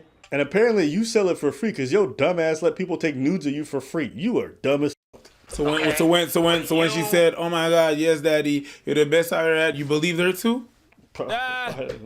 She's working. It's a performance. You know that, like, at the end of the movie, some people don't really die, right? It's acting. It's part of their job. So people are like, okay, well, that's what's your point, Skylar? The point is that if a 304 who sells box is enamored by a BBC in Eastern Europe, what is the average Polish girl, average Austrian girl, average German girl thinking about the BBC? Remember Wait, is he comparing? Is he trying to say that because it sounds like he's saying that if he's trying to compare normal people to OF girls, which don't make sense to me. Let me make sure. So people are like, okay, right? It's acting. It's part of their job. Bro, this guy killing me. So people are like, okay, well, that's what's your point, Skylar? The point is that if a 304 who sells box is enamored by a BBC in Eastern Europe, what is the average Polish girl, average Austrian girl, average German girl thinking about the BBC? Remember what I told you? In one experience, and they make these. Didn't I tell you? You said it's one thing. You said it's always you like said- this. you Guys said- do this every time. It's actually not. Again, even women do this. They go to a country. They have one guy show interest in a gentlemanly way. They're like, oh my god, men in Turkey are so gentlemen. Oh my god, Are this so guy. gentlemen? He was very forceful. He asked me Are out. so He took me on a date. Listen, lady, women, people are the same everywhere. Sometimes people have this idea that women and men are going to be so drastically different here or there. My experience is that Like generally, there is an archetype across everybody. There's a general there's assholes, but there are different types of assholes. There's gentlemen and there's different types of gentlemen. You know what I'm saying? Like I get, like, I agree that there is some form of an archetype, but it isn't so different that it's like, oh my God, leaving my country, I'll find something I can never find at another country. That I don't agree with. Ow. Damn, y'all. I'm sorry. Damn cat. But yeah, like there's a general archetype of women. Like there's a version of a woman that's a gold digger everywhere. There's a version of a woman that's going for everybody everywhere. There's a version of the wife type everywhere. Traditional woman, whatever traditional is for that place. You know what I'm saying? It's all a range of things that play into culture and behavior. much the same everywhere. That's what I think. That's what I'm saying. I think It's like- generally for the most part they're the same everywhere. Brad is mad. Let's look at some of the comments about Brad. Poor Brad. And Wall Street Silver, this is a Brad. Poland is lost, he says. Poland is lost. It got almost 1 million impressions. Poland is lost to who? Because it ain't lost to me. This is 2 coins of the most retarded coin you could ever have. On one hand, you have these fucking weirdos who are like, oh my god, I think they love black men. I finally have a chance. And then on the other side of the coin, you have these guys on Twitter who've literally never left their basement being like, oh my god, they're taking over a country. It's just a dance festival, bro. Everybody goes home at the end of the day. Most of these women have white husbands who know they go out dancing and they don't care. I don't know. This is such a non-story to me. It's like, you know what? I think that we're the young man now because, you know, we dance and we know the difference. And there's more people that are, I feel like there are more people that are like him than people that understand the concept, the context, and understand how the dance world works. Most people don't. Most people I'm going to see, like the people that do not dance at all, they're going to see this and going to be like, oh my God, this is flustered, clutching their pearls. Oh my God, is this so sexual? It's a dance. They're not going to get it. So most people are not. I think we're the ones that... It is funny because as a dancer, you learn that just because you dance with somebody, it doesn't mean it's going to be anything more than the moment of dancing because they want to dance. And that's where it starts and stops. And people that don't dance don't understand that. He thinks that dancing, a woman dancing with a man means that, oh my God, she want to fuck you. She want to have mixed kids. Bro, marry her. Take her and give her $10,000 for wanting to be with you. Like, no, nigga. Like, with people that dance just be want to dance, and the moment is literally nothing more than the dance in that moment. And people that don't dance think that, and that's why you niggas need to learn how to dance, because you can't just think that because you dance with a girl that means she wants to have your fucking kids for some reason. Shit's crazy. This is our context. We understand that. A lot of people don't. But anyways, maybe I think this is more of an online thing, to be honest with you. That too. That's true. I think this is just online people kind of losing their mind. But who knows? Maybe I'm wrong. Maybe you're right. Maybe you're right. Who knows? Every time I show a Kizomba video to someone, they're like, shit, you do that? It's like, oh, shit. shit. It's just dancing. This gonna have to stop. Piers got a video. Shit. Lance, what you talking about, bro? Lance and this bitch. Hey. Piers just uploaded a video about the Gaza plan. Oh, shit. Piers, I'm sorry, The Abba U.S. will Preach. take over the This Gaza ain't Strip. enough for me. It's utter. This ain't enough for me. I need to re-up this drink. And we finna dig into Piers if he don't criticize Trump for this Gaza shit. Oh, my God. What is Piers gonna say about this Gaza stuff? I have to relieve myself of my bodily function duties. And we're going to get right to this video because this is the Gaza talk. I have to go pee, and we'll be right back.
All right, let's get to it. You about to go sign? Hey, GT, I'm telling you, GT, dancing will never. There is absolutely. I can't think of a singular downside to being a dancer. The biggest downside is that when you can't accept a dance opportunity because of other things going on in your life. That's the downside. Is like a dance opportunity will pop up and you can't do it because something else is going on in your life, and that's why. Or I guess getting hurt while dancing, but you get hurt doing a lot of things. You get hurt at work. So, freak dancing is freaking. What you mean, Lance? Why you say that like that's a? Why you say that like that's? What's wrong with freak dancing, bro? All right, we finna get to this Pierce Gaza shit. That the President of the United States is speaking in The U.S. will take over the Gaza Strip. It's utter lunacy that the President of the United States is speaking in those terms. The definition of insanity is to just keep repeating the same thing and Shut the expecting fuck up. different results. I know Michael Knowles is gonna piss me off because he's so fucking stupid. Say what you will about President Trump's plan, the very fact that it's different makes it probably a lot saner. The thing that has been done over and over again for decades, giving a carte blanche for Israel to behave however it wants towards the Palestinians. There's over, 64,000 people dead, and now we're talking about building a paradise on top of their bodies. It's a little difficult. You know what, for Vinny? me I don't know, man. wasn't expecting. Oh shit, Vinny! Oh my God, he ain't fucking with it. What the hell? You to take that line so vehemently. America needs to cut all ties with all sides and just stay out of it. You talk about doing the same thing over and over. How about an independent Palestinian state? I think it's an idea that's worth thinking about. We shouldn't use cliches like ethnic cleansing. And I'm not saying ridiculous things. Please, respect me. You keep repeating the same thing, Mr. Yeah, we did say the same thing because you don't answer the question. Because you are biased to Israel. World leaders, scholars, diplomats, monarchs, activists and analysts have all spent decades on failed plans for Gaza and the goal of bringing peace to Palestine. None of them has ever come up with anything remotely like this, though. The U.S. will take over the Gaza Strip, and we will do a job with it, too. We'll own it and be responsible for dismantling all of the dangerous unexploded bombs and other weapons on the site, level the site and get rid of the destroyed buildings, level it out, create an economic development that will supply unlimited numbers of jobs and housing for the people of the area. Do a real job, do something different. Just can't go back. If you go back, it's going to end up the same way it has for 100 years. Well, President Trump's Gaza plan is to relocate about 2 million Palestinians to Jordan and Egypt, while the United States clears the war-torn strip and leads a massive project to rebuild it. With his real estate hat on, in place of his red MAGA hat, the president imagines a glorious resort city for Palestinians and investors from all over the world. I think the potential in the Gaza Strip is unbelievable. And I think the entire world, representatives from all over the world will be there, and they'll live there. Palestinians also. Palestinians will live there. Many people will live there. But they've tried the other, and they've tried it for decades and decades and decades. It's not going to work. It didn't work. It will never work. And you have to learn from history. History has, just can't let it keep repeating itself. We have an opportunity to do something that could be phenomenal. And I don't want to be cute. I don't want to be a wise guy, but the Riviera of the Middle East, this could be something that could be so bad. This could be so magnificent. But more importantly than that is the people that have been absolutely destroyed that live there now can live in peace in a much better situation because they're living in hell. And those people will now be able to live in peace. Well, as ever with President Trump, there's a lot to unpack there. He's right that history cannot be allowed to repeat itself. He's also right that Palestinians are living in hell. Only a radical breakthrough can end the cycle of endless violence, and we have their decades of suffering to prove it. But the Palestinians are not pawns on a chessboard. They certainly won't move by choice. Forcing them to move is called, by definition, ethnic cleansing. And who's going to do the forcing anyway? Israel has waged a brutal 15-month war in Gaza, which didn't even depose Hamas. Sending US troops to seize Gaza would be a drastic 180 on everything candidate Trump stood for. And Congress may have one or two problems with a decades-long military occupation and a multi-billion-dollar building plan. As for Gazans returning to live in harmony with investors from around the world, well, good luck with that. But here's what I really think is going on here. Listen to the final part of Trump's press conference. We'll make sure that it's done world class. It'll be wonderful for the people. Palestinians mostly we're talking about. And I have a feeling that despite them saying no, I have a feeling that the king in Jordan and that the general president, but that the general in Egypt will open their hearts and will give us the kind of land that we need to get this done. And people can live in harmony and in peace. Well, last week, Egypt and Jordan said a ferocious no to the idea of essentially relocating Gaza to their countries, staunchly backed by Saudi Arabia. So Trump, the deal maker, has cranked up the heat. He's made what once seemed outrageous feel like a sensible middle ground. We've already seen this play out with Mexico and Canada on tariffs, with Colombia on migrants, with Panama on the canal. A deal with Denmark over the US presence in Greenland could be next. We know that President Trump would love a Nobel Peace Prize to take back to Mar-a-Lago. A big shiny deal between Saudi Arabia and Israel would be one hell of an entry. Well, stacking the negotiating table with crazy demands that are designed to be sacrificed might not be so crazy after all. To debate all this and more, I'm joined by the host of the Michael Knowles Show on Daily Wire, Michael Knowles, PBD podcast Angry Patriot, Vinny Oshana, Palestinian-American commentator Omar Angry Badr, Patriot? director of the Libertarian Institute. He said Angry Patriot. So crazy after all. To debate all this and more, I'm joined by the host of the Michael Knowles Show on Daily Wire, Michael Knowles, PBD podcast Angry Patriot, Vinny Oshana, Palestinian-American commentator Omar Badr, director of the Libertarian... PBD podcast Angry Patriot, Vinny Oshana, Palestinian-American commentator Omar Badr, director of the Libertarian Institute and host of the Scott Horton Show, Scott Horton. Well, welcome to all of you. Michael Knowles, let me start with you. On the face of it, it's an outrageous idea by Donald Trump that involves the displacement of 2 million people from their homes where they've been for many, many decades. They would say that they've been there for hundreds, if not thousands of years. Displacing them to neighboring countries against their wishes because he thinks it can create some sort of peaceful utopia and Riviera on the Gaza Strip. Many people think this is for the birds. Many people think it is a form of ethnic cleansing by the purest definition of that phrase. What do you think of it? I mean, do you see good, bad, and ugly here? Do you think it's got merit? What do you feel? People can call it insane, but of course the definition of insanity is to just keep repeating the same thing and expecting different results. So say what you will about President Trump's plan, the very fact that it's different makes it probably a lot saner than the supposed peace plans we've had for almost a century now. It's clear President Trump has never seen a piece of real estate that he didn't want to acquire, and I think Greenland is a little more scenic than Gaza, but nevertheless, perhaps a golf resort or a casino would look good in that area. But I suspect you're right, Piers. I think that probably President Trump is talking past the sale here. I think he is probably giving himself a lot of leverage here in a broader kind of negotiation. But I don't want to evade the issue. You've brought up this issue of ethnic cleansing, and this is something that I've been talking about for certainly the entire duration of this war and probably even earlier, which is that in this war, you have two belligerents with the same rational strategic objective, namely the ethnic cleansing of the other.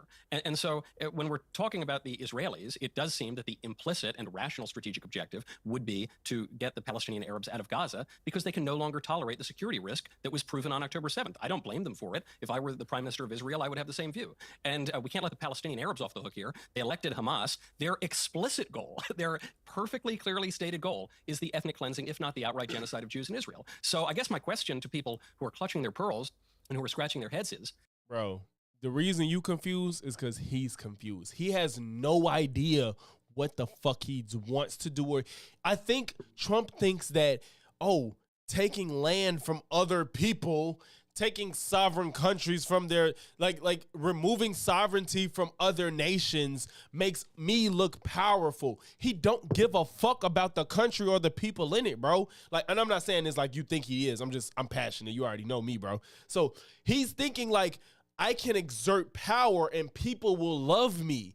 He don't give a fuck about people and what we got to deal with the repercussions of his actions or what it looks like in practice versus in theory. He's literally like Putin in the mind, but Putin actually made the shit happen on his end.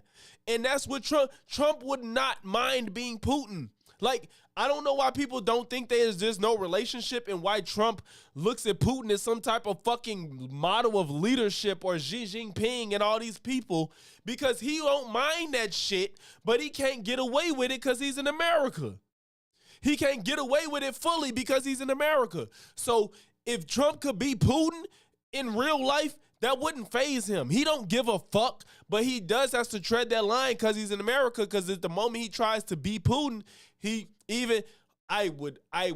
this is my most charitable stance on MAGA and Republicans in America, is that you would turn on Trump if he wanted to be a dictator and was just outright about it and was just to the forefront of being a dictator.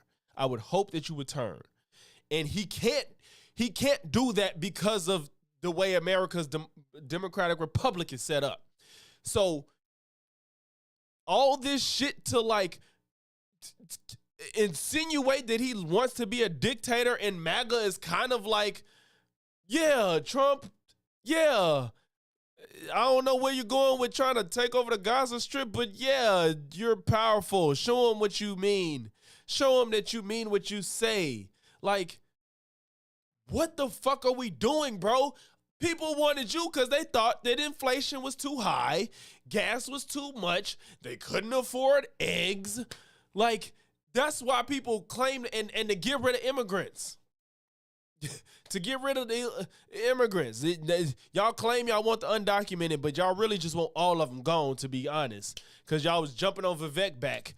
But that's what y'all want. And he ain't doing none of that shit. He just doing a bunch of other shit.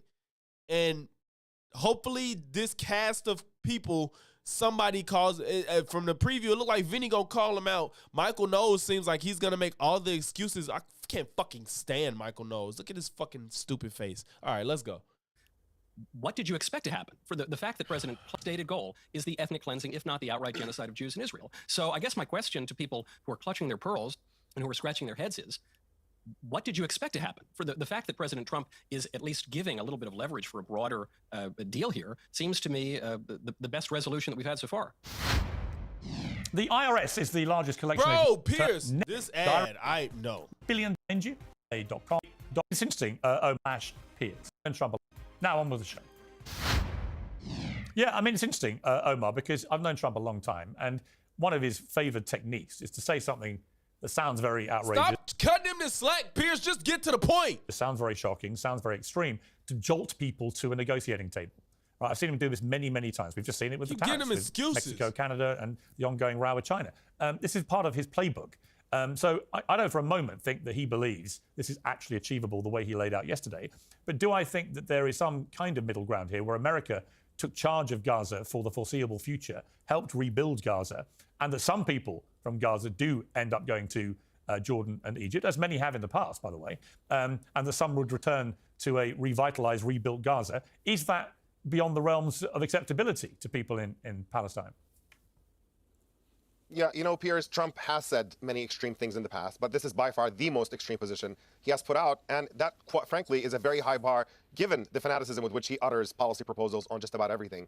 Effectively, at this point, what he's proposing is the destruction of Palestinian society in Gaza, the scattering of Palestinians to neighboring countries, and then for Trump to come and own the Gaza Strip. I mean, it's utter lunacy that the President of the United States is speaking in those terms. And listening to Michael talk about insanity is doing the same thing over and over again. The thing that has been done over and over again is Trump giving a carte blanche, and the United States in general, for decades, giving a carte blanche for Israel to behave however it wants towards the Palestinians, dominating them. It's hilarious that they put these two against each other. Besieging them, bombing them at will, and never putting any conditions on that support. Frankly, if you want to do something different and try something different, rather than turn to the victims of Israeli occupation and brutality for decades and say maybe the new thing we're going to try is to scatter you and send you somewhere else and ethnically cleanse you, the new thing you should be trying is applying pressure on Israel to end its brutal occupation of the Palestinian territories, to say that at this point, every major human rights organization in the world is describing Israel's onslaught in Gaza as genocidal, and to say there's not going to be another penny from the United States unless this genocide comes to an immediate end and we start working towards allowing Palestinians to be a free people in their own country. That is the trying something new that would actually achieve a better result. I didn't know this was going to happen with my avatars at the bottom, y'all. I was just trying some shit. Damn, I didn't mean to do.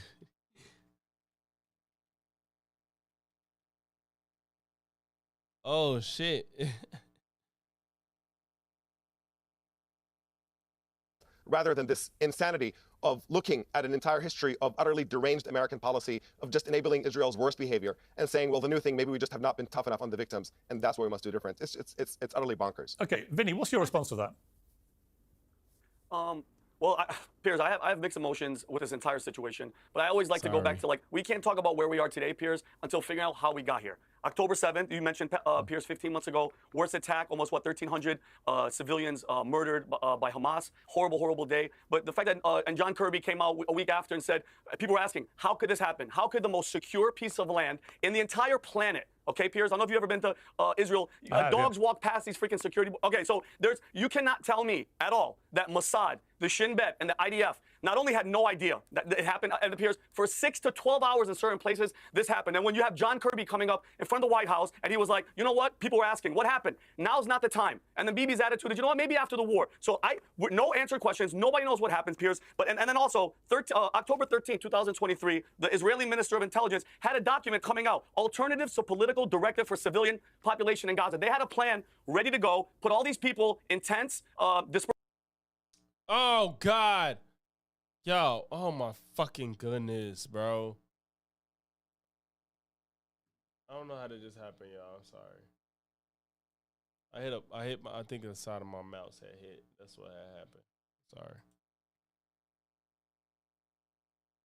Disperse them around the Middle East, then to Europe, then to Canada, and use influence from the U.S. To pressure other countries to take these people. Okay, you mentioned Egypt doesn't want them. Jordan doesn't want them. I don't know how persuasive Trump is going to be to take people. But I mean, Pierce, put yourself in the innocent people, the people that have nothing to do with it. They're not terrorists. They don't support Hamas. Their country, their land, I'm sorry, is flattened. Now they're gone, and now you're hearing people saying, oh, we're going to build it. And yeah, maybe these people could come back, Pierce. There's over, 64,000 people dead. I mean, what, over half women and children and innocent people. And now we're talking about building a paradise on top of their bodies. It's a little difficult. Do you know what, for Vinny? me, I don't know, man. I'm a bit taken aback by. I wasn't expecting you to take that line so vehemently. You thought you had a buddy to be a butt buddy for you for Trump. That's what you thought, motherfucker. You thought Vinny was just gonna be a shill, which I ain't gonna lie, I would think it too. But no, some people have a little bit more of a backbone. I don't even want to give Vinny that much credit because this is really hard to defend. This is super hard to defend, and I don't know if Piers is trying to say, well, Vinny, I brought you here to back me up, or Vinny, I brought you here because I didn't think you would back it up because I was here to not back it up too.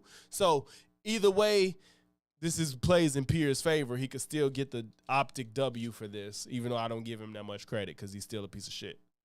It seems to me that what you're basically, you feel this is a complete non-starter, this Trump idea, and should be, I won't put words in your mouth, but should be just rejected.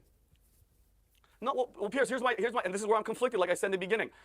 With this situation, Piers, when I was a kid and I would fight with my brother over a toy, okay, my father would come in, my mom would come in, and they'd warn us, guys, stop fighting over this toy. And after 3 or 4 times, they'd finally come in and say, you know what? Nobody's playing with the toy. Nobody gets the toy. Okay, Piers, I'm a Christian, and that land, Piers, is where Jesus Christ was. Okay, so I'm conflicted, Piers, because I want that land to be preserved. I want to be able to go there and visit. So maybe, Piers, exactly. He do be all over the place. Maybe this might be a good thing where Trump is going to come in, and just as long as there's no fighting. My only thing is the people that were there, they should have a right to come back to their land, Piers. Plain and simple. Yeah, I certainly think that. Scott Horton.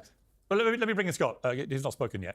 Scott, look, the part of Trump's speech which did resonate with me was we've tried everything to sort this out and nothing has worked. And clearly, none of the ideas he's been given in the last few months preparing to come back into the White House have made him think that any of that's going to work either.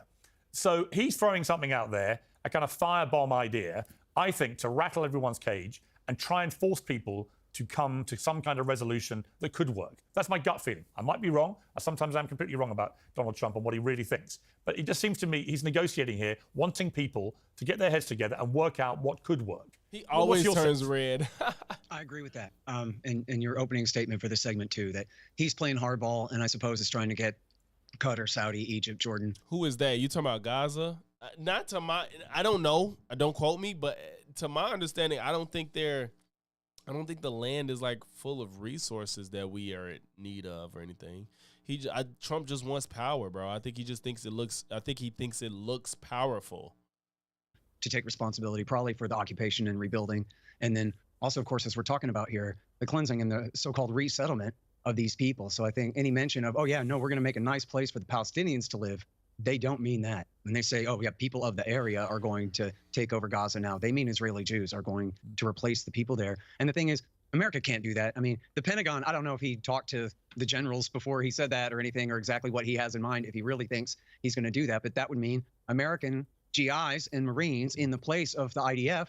And as we just saw, getting shot, killing people, getting killed, and achieving nothing for it. And they wouldn't be able to cleanse the place anyway. So it's not like they're just going to walk in there and shoo everyone out and they're going to listen to us instead of the Israelis now. So I agree that it's an opening position. You feel me, Lance? At least I certainly hope he's just trying to get someone else to take responsibility for it. But I'm for total non-intervention on this. America needs to cut all ties with all sides and just stay out of it. I have my opinions about how things should be. You talk about doing the same thing over and over. How about an independent Palestinian state? Or how about separation of church and state and a secular state with citizenship for everybody between the river and the sea and equal rights for everybody? Those are my opinions, but I do not think that is the. And I don't want to make this a secular Christian conversation or secular religion conversation, but a lot of this has to do with religion, and this is why a lot of places are going more secular. You don't even have to deal with this type of stuff. Like, a lot of this shit is, I don't know. Listen, y'all, I'm not any historian or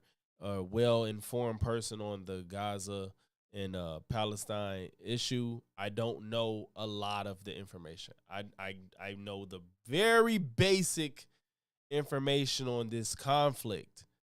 But what I do know is it does have to do with religion. And if religion wasn't a factor, the issue would probably be resolved better. I don't know about easier, but we could probably find a better resolution. But I know religion's a factor in all of this. And if that wasn't one of the factors, it would probably be a situation where easier. Get these people two states, man. It's just, I know that's the ideal utopia version of the situation, but it's the most productive way to move on, but it won't be the most clean. Role of the United States government to dictate that. But we need to cut off all aid and certainly all weapons to Israel, all diplomatic support for them and their war crimes. After all, for conservatives who believe in the rule of law, the Fourth Geneva Convention, Article 46, is the law. There are federal laws. That treaty was like, you want to cut costs so much, but you want to occupy a whole fucking territory in another part of the country is insane. Now I'm talking about part of the country, part of the world. Sorry. Americans in the first place, ratified by the U.S. Senate, and there are federal laws implementing the Geneva Conventions in the United States. And it is illegal to replace a civilian population to help another country to do so either, certainly in the name of Lebanon's realm. And Trump literally said, well, geez, Israel's such a small country, in answer to whether he supports the annexation of the West Bank. And that's where part of this conversation needs to go to. As soon as they had a ceasefire in Gaza, they moved to the West Bank, and they made it very clear they would like to annex the West Bank. And if we see in the West Bank the kind of slaughter we just saw in Gaza for the last year and a half, it's within the realm of possibility. You could see them bombing those cities and trying to force the Palestinians to flee into Jordan and to go ahead and finish the job. Now, the only restraint on that apparently is not America. The only restraint on that is, will it destroy Israel's relations with all the Sunni kingdoms of the GCC and Egypt and Jordan? Because if it does, then there goes their new alliance that they're building against Shiite Iran. And so that's really the only thing. Yo, Vinny, I think I don't like to make this accusation, but I think Vinny be on drugs. This man has blinked an exponential amount of times in the short time I've just watched him. People have blinked probably 4 times in the time frame where I started noticing that Vinny was blinking like a extreme amount of times. He's blinked at least 17 times more than everybody else. This is Vinny's blinking pattern.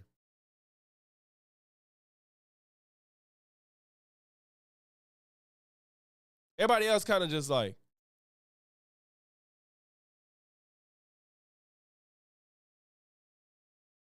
and Vinny, his blinking is like, even his behavior made me feel like Vinny be on drugs, but like, god damn. Shit. Yeah, thank you, Dystopia. I'm not tripping. Like, he's blinked so fucking much. It's distracting me. Like, I'm not being picky. I don't like Vinny, but I'm not just picking on him. I was distracted by how much he was blinking trying to listen to this man. Like, god damn. Hedging them in. Listen, I just told y'all I'm not tripping. I'm going to go back a few seconds. Look. Only restraint on that apparently is not America. The only restraint on that is, will it destroy Israel's relations with all the Sunni kingdoms of the GCC and Egypt and Jordan? Because if it does, then there goes their new alliance that they're building against Shiite Iran. And so that's really the only thing hedging them in. But if America's willing to take on Iran for them, then they might decide it's worth it. We need to just absolutely butt out starting right now.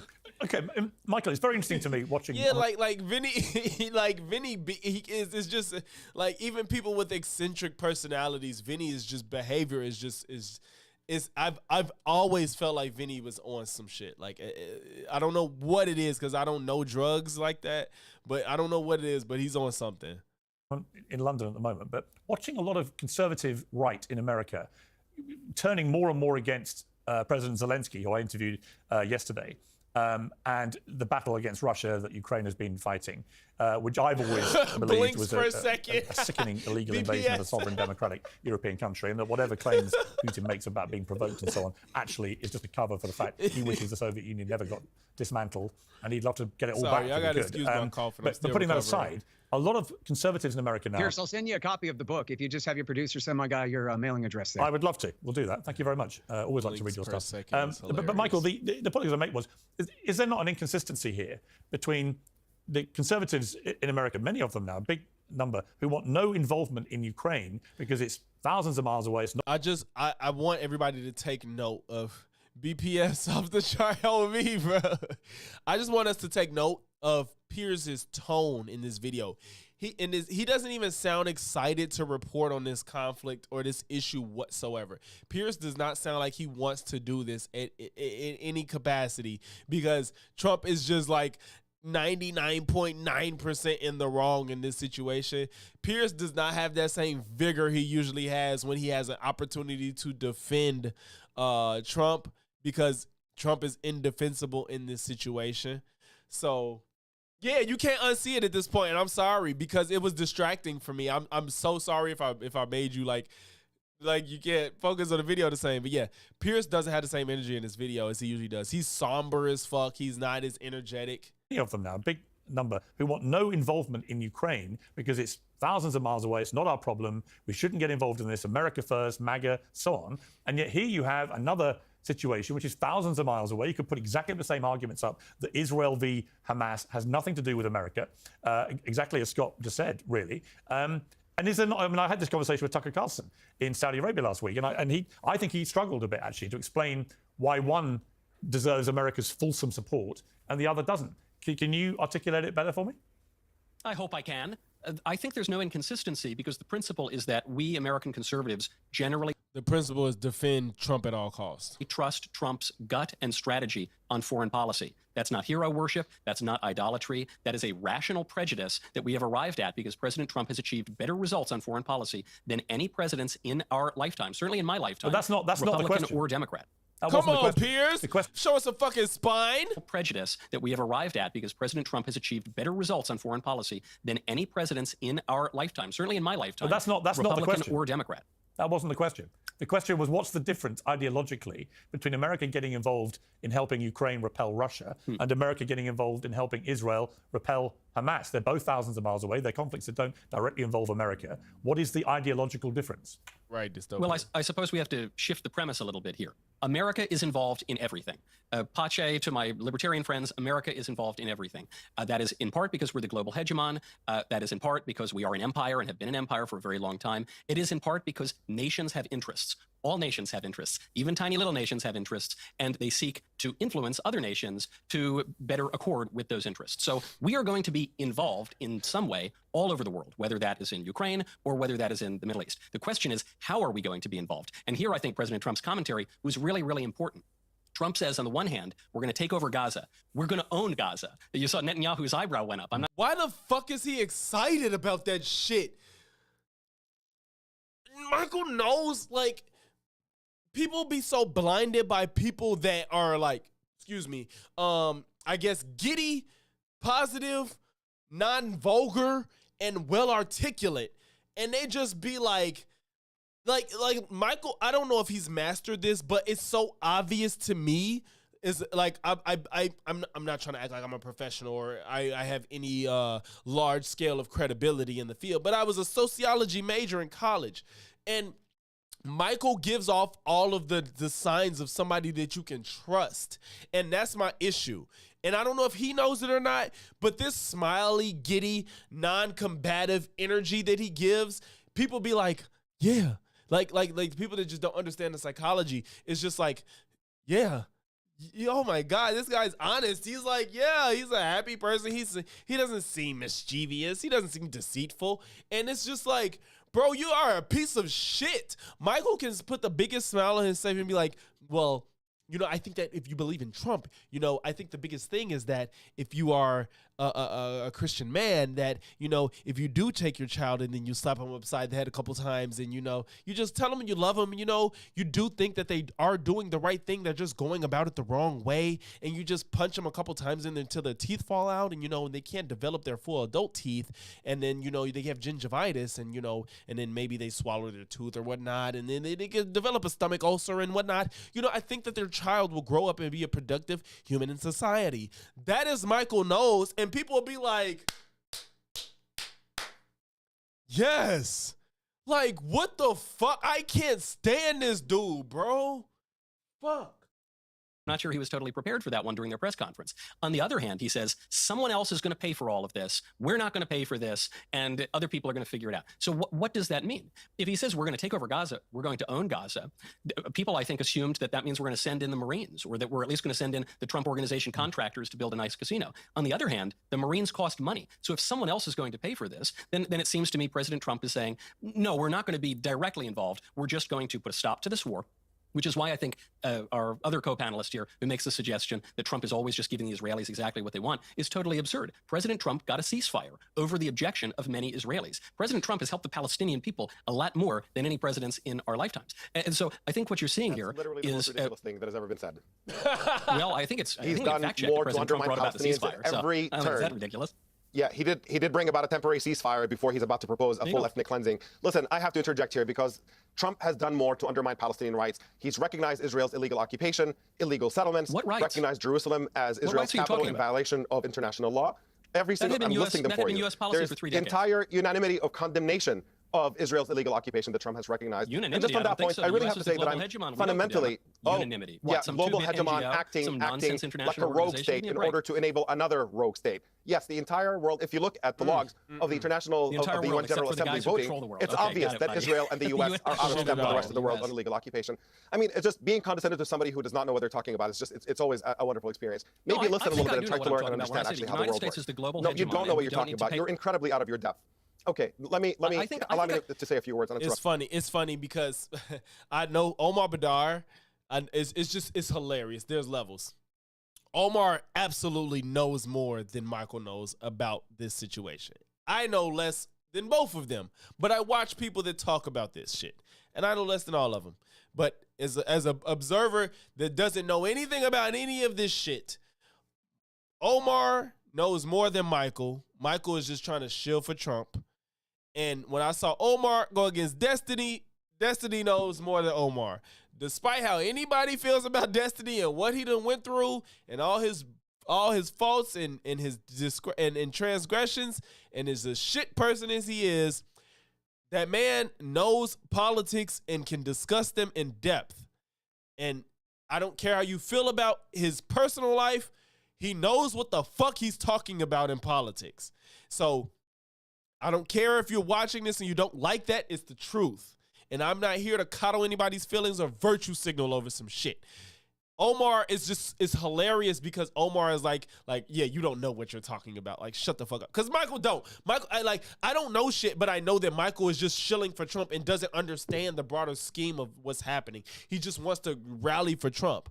And Destiny shitted on Omar at a point, and when they had a conversation, Omar was trying to tell Destiny, you don't know what you're talking about, but when Destiny was pressing him on in-depth things within this conflict, Omar didn't have a response. He just had talking points to reinforce his beliefs, where Destiny is studying the topic in a manner of understanding what's happening versus picking a side of the conversation. If you don't mind.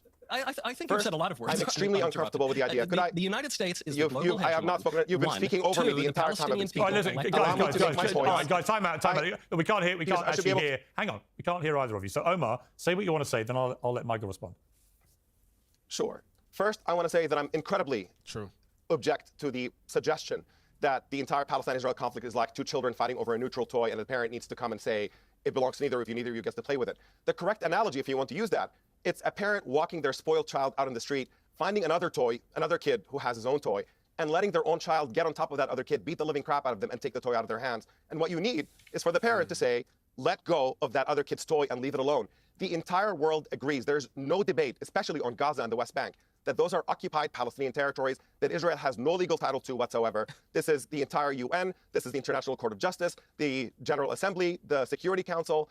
Every major organization in the world, everybody recognizes that this is Palestinian territory that Israel has no legal right to.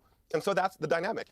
And if, again, you want to try something a little bit different and say the idea that Trump is more pro-Palestinian or has done more for Palestinians, literally he's done nothing but strip Palestinian rights inch by inch in a world in which the U.S. has always said, on the one hand, saying Palestinians deserve their own state, they deserve freedom from Israeli occupation, where U.S. actions where essentially to allow Israel to continue to entrench that occupation without any question, Trump came along and made the rhetoric match the policy. He fixed it in the wrong direction, which means that now Netanyahu is having his if y'all ain't wish left a list. like, man, What he make wants sure to do is empty. Hey, if you ain't here and you ain't left a like, leave a like. It's free. It's no harm done. No harm, no foul. Just supporting the stream as much as you can. Whether you comment or not, you are supporting the stream and helping me in the algorithm by leaving a like. It's free. Palestine of indigenous Palestinians in order to make it a Jewish supremacist state and not have the apartheid problem anymore, where Israel rules over Palestinians without granting them rights. All right. And when you come out and give that to Israel, you're not pro-Palestinian, and it's utterly absurd and ridiculous for anybody to suggest that Trump has done anything. Okay, I'll let Michael respond to that. positive. Then I'm going to come to get other reaction. Michael. I think it's kind of silly to say there's total unanimity on the matter of Israel and Palestine when we're sitting on a panel debating the matter of Israel-Palestine, and especially when the global... Well, you seem to be the only one that kind of disagree with what's happening, so it can be a debate, but there's people that still debate the flat earth, so yeah, I don't know how much that means anything. Hegemon, the United States of America, disagrees with all of the two-bit international institutions and non-government organizations that you're citing. So it's simply a matter of fact. It's a long-standing controversy, and if you're talking about Palestinian rights, we need to be specific as to what those rights are. There has never been any such thing as a Palestinian nation-state. There's no incredible right that you to think elect that that's a Hamas. legitimate dispute. You know, I allowed you to I was just spew going your to say, entire like, world on one hand. that's not an excuse. Like, to say that there's never been a Palestinian state, that's not an excuse for them to not have a state. That's not a reason, bro. Like, literally, this whole conflict is happening. I think that most people ideally would want these people to live separately, peacefully. But I guess in reality, that's a hard thing to fathom, but that's what most people would want. The entire world on the one hand, and the U.S. enabling Israel to violate international law is the dispute that you're saying. Much as the Palestinian Arabs in Gaza are not capable of electing a I'm legitimate correcting. government. So, Yeah, all right. thank you for that racist dig. I appreciate it. But no, let's just be clear. Racist. What the U.S. I'm the is same saying is that color as the Israel is above the Palestinians. law. And if you think that that makes it a legitimate Shut the dispute about fuck what the up. law is, that's an absurd When did I ever position. say You're welcome Israel to is take above it. the law? When did I ever suggest that? You're trying to stop me from speaking. You're because suggesting I'm refuting your argument, that there but is no that's fine. unanimity. You're suggesting that there's a legitimate dispute, and I'm telling you that the dispute is the United States is saying Israel is above the law. That's the dispute. The entire world thinks that international law means something, and you can't take other people's land, and the U.S. says no, Israel gets to do it. Let me bring in Vinny. He's been waiting patiently, unusually patiently, Vinny. I've got to say, you've been on exemplary behaviour today. I salute you. Let me just ask you a slightly different way into this, because I find your conflict over this fascinating. I think a lot of people on the right are going to be conflicted by this, because apart from anything else, how does all this sit? If you take Trump's dream proposal to its logical conclusion, and American troops are on the ground all over Gaza protecting this new Riviera, and all the Palestinians are going, and this is all happening thousands of miles from America, how does that sit with America first? I mean, is there not a direct conflict there with that whole ideology?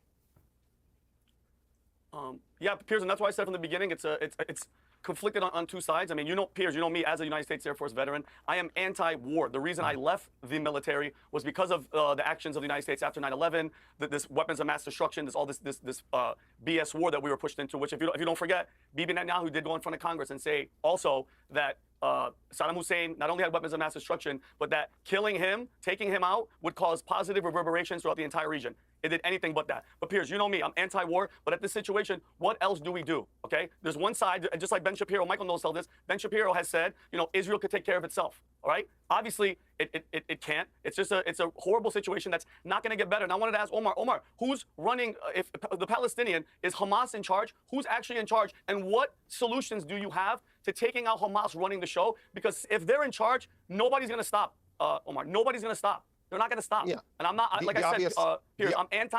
Go ahead.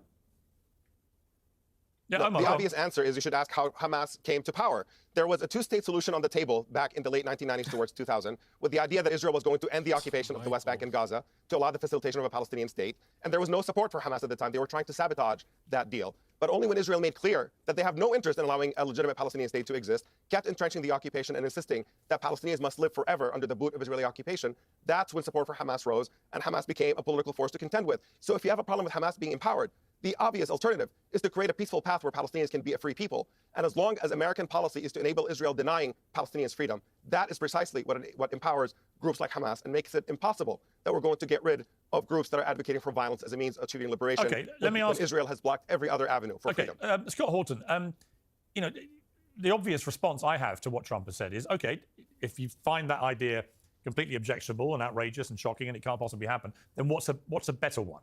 I mean, in your eyes, what is the best way that is achievable to move out of this war into genuine potential for peace? I think it's going to take years, whatever way you take, given all the history here and given the events of the last 15 months. But what is the more credible, achievable pathway if it's not the way Trump's suggesting? Well, you're right that it's been a horrific setback for peace, going forward, just of what's happened since, including and since October the 7th. It's a real catastrophe, but there are places around the planet where people have some or another form of binational type of state where they have their own local security forces under one government. And there are places where you have extremely bad blood historically, but where it's basically worked out. For example, there are millions of ethnic Germans that still live inside France, but they're free. And so there's nothing to fight about.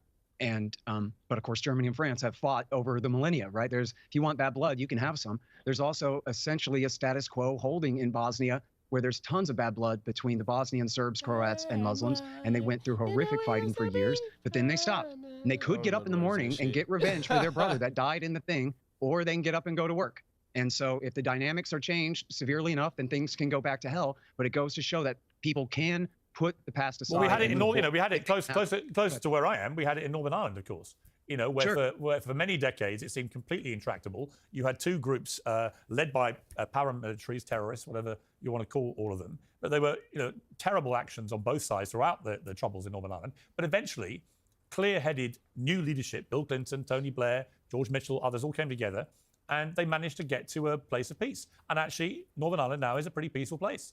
We don't get these daily updates of appalling attacks and so on from both sides. Can I add one thing there, Pierce? Yeah. Ever since the founding of Israel, 1/5 of the population of citizens of Israel, although they're sort of second or third class citizens, but they are citizens of Israel, are Palestinian Muslims and Christians. Well, I know. I mean, when I went there, I went to interview Netanyahu for CNN back in 2012, I think it was, and I was completely stunned. We stopped at a cafe on the way back on the way to Jerusalem, in a cafe halfway from the airport. And I was with my Jewish producer, and I was looking around the cafe, and it was full of what seemed to me to be half Arabs and half Israelis. And I said, "Am I missing something here? What's happening here?" And he said, "Oh yeah, there's like a million Arab Israelis living in Israel." And I was really stunned. I don't know how many people watching this now know that, right? Right. In other words, it's clearly a pathway for the different groups to live in peace together. And it just begs the question: well, why can't it be achieved in Gaza, on the West Bank? Or in other words, why can't you extend what's happened in Jerusalem elsewhere? Because there's too many, and that would ruin the 80-20 super-duper Jewish majority over the Palestinians. In fact, there's this study that was written by an advisor to Netanyahu. I'm sorry, his name has escaped me. It's back in 2004. It was published all about it in the Jerusalem Post. Arnan something, like Milchan, the movie producer, Arnan. I'm sorry, I forget his last name. But the point was, and he was advising Sharon to do what was called the disengagement. Sometimes you hear pro-Israeli types say that this was the Palestinian state. They gave them Gaza.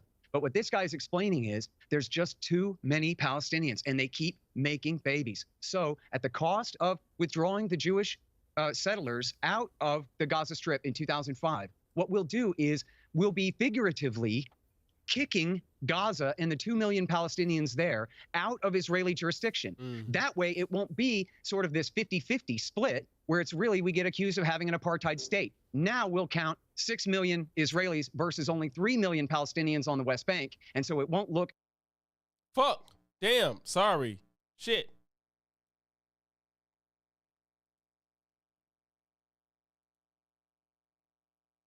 Look as bad as an apartheid. But then he says, but what do we expect the Palestinians in Gaza to do when we put them under this siege? Well, they're going to fight and resist. And then he says, we'll just have to kill and kill and kill. We'll have no other choice but to just, as they put it now, mow the grass. Just keep going back and kill them and kill them and kill them, because of course they won't accept being simply just locked in a concentration camp. But they had to do this because there's just too many of these people whose land they conquered. But see, in 48, there was this massive ethnic cleansing.